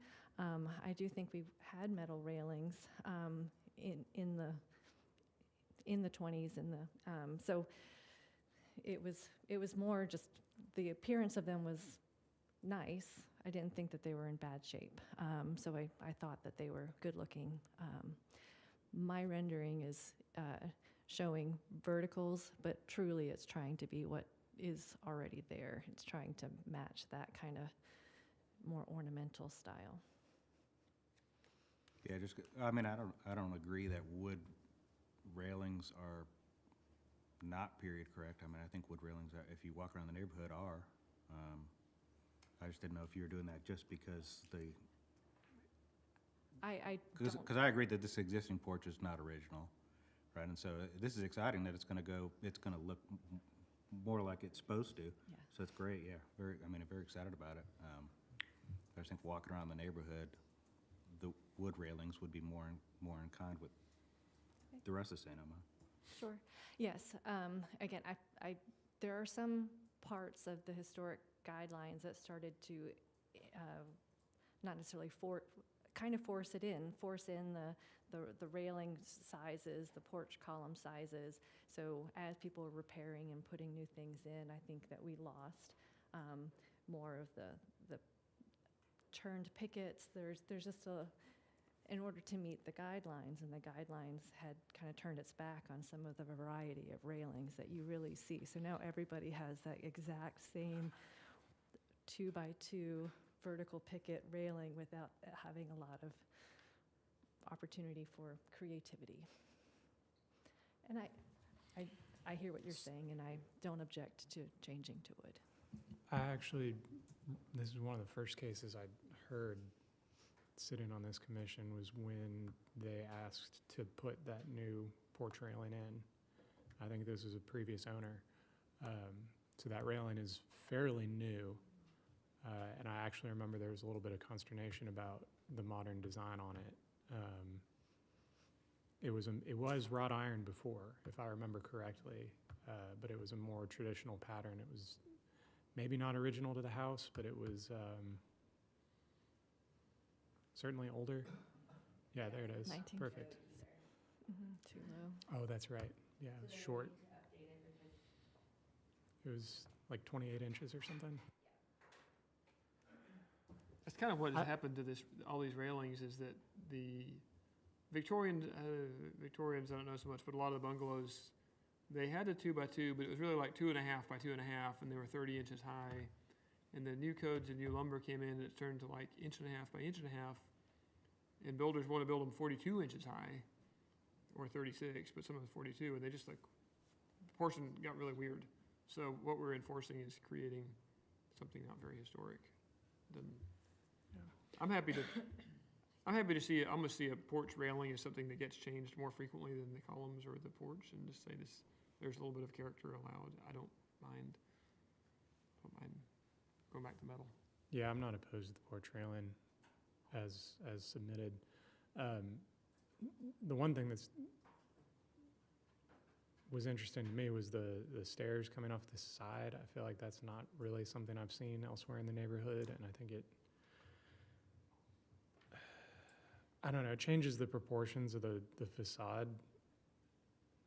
I would rather see that removed. It's kind of a gray area in the guidelines, I think, and I'm curious what the other commissioners think about that. Yeah, that's labeled as a deck on the drawing. And then there was a question, does this need to be tongue and groove wood, or can it be pressure treated? But once it's pressure treated, is it just a deck? And that's something we see too, because tongue and groove wood, recently someone came in here with a product that was a tongue and groove porch floor material that was composite that seemed to be pretty good. But for a long time, tongue and groove wasn't something you really wanted on the porch. The old oily pine was gone. But but on the other hand, if you just have deck boards and it rains through there, that's a water problem. That's, you know, you're creating a foundation space that can't breathe and has water raining in. I share your concern, I guess, with having what probably would turn into a deck and would need to be porous and would need to have gaps and would need to be able to have pressure treated on the front of a house. I don't think we're putting any undue hardship by requesting what's in the guidelines for wood, tongue and groove. That was likely what it was originally on the Sanborn map. I think the comment is that wood tongue and groove probably would be not acceptable completely exposed to the weather, where it's out from under the porch.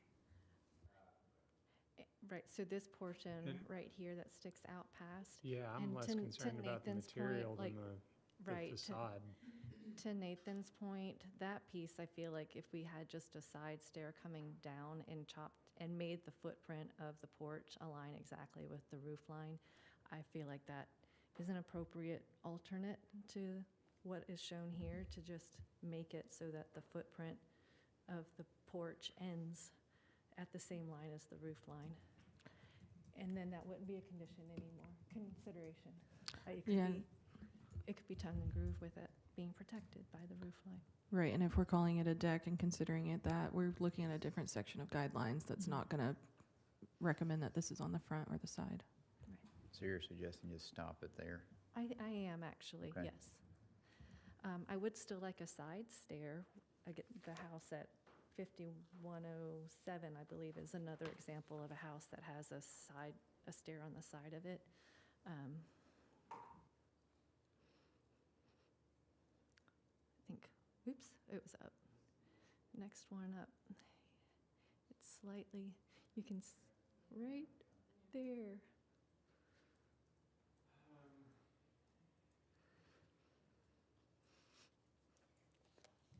Or no stair. I just think it's a little odd. I can't think of many examples of a front porch having two sets of stairs in the neighborhood. I'm sure you could find one or two, but it's certainly not common.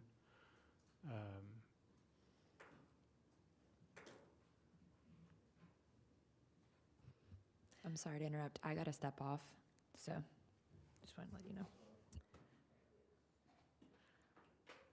I don't object to removing the second set of stairs if that feels like a condition you would like to place on the approval. I mean, we can take it into, you know, if that's something you really want to keep, we can take it into discussion, but I'm pretty sure that if it was just a covered porch with the one set of steps, go in the front, keep the railings, and wood tongue and groove for the porch surface, everybody would be very in favor. Yeah, I agree. Excited about it. I would approve that right now, and we can move on. Somebody want to make that motion?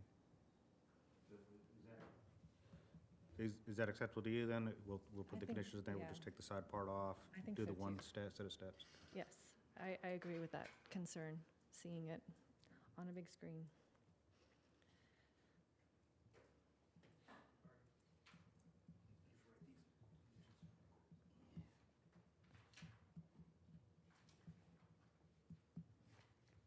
The column size, you did not object to?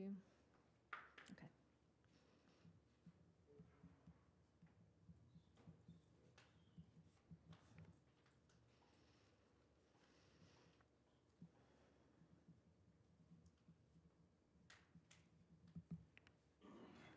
Make a motion to approve case HC 25-111 as submitted pursuant to the Chattanooga City Code, Chapter 10, Article 2, Section 1015E, and pursuant to the St. Elmo Design Guidelines. Approval is subject to the following conditions: remove uncovered portion of the porch, one set of steps, and wood tongue and groove. Do we have a Second. seconded by Nathan, all in favor? Before a vote, you didn't say remove wood tongue and groove. I mean, Thank you. Okay. So couple quick staff updates, and then we'll let you guys go. Just guideline status. Again, we have our meeting scheduled with Mayor's office on Monday, and then hopefully from there I'll have a better timeline of how we're moving forward.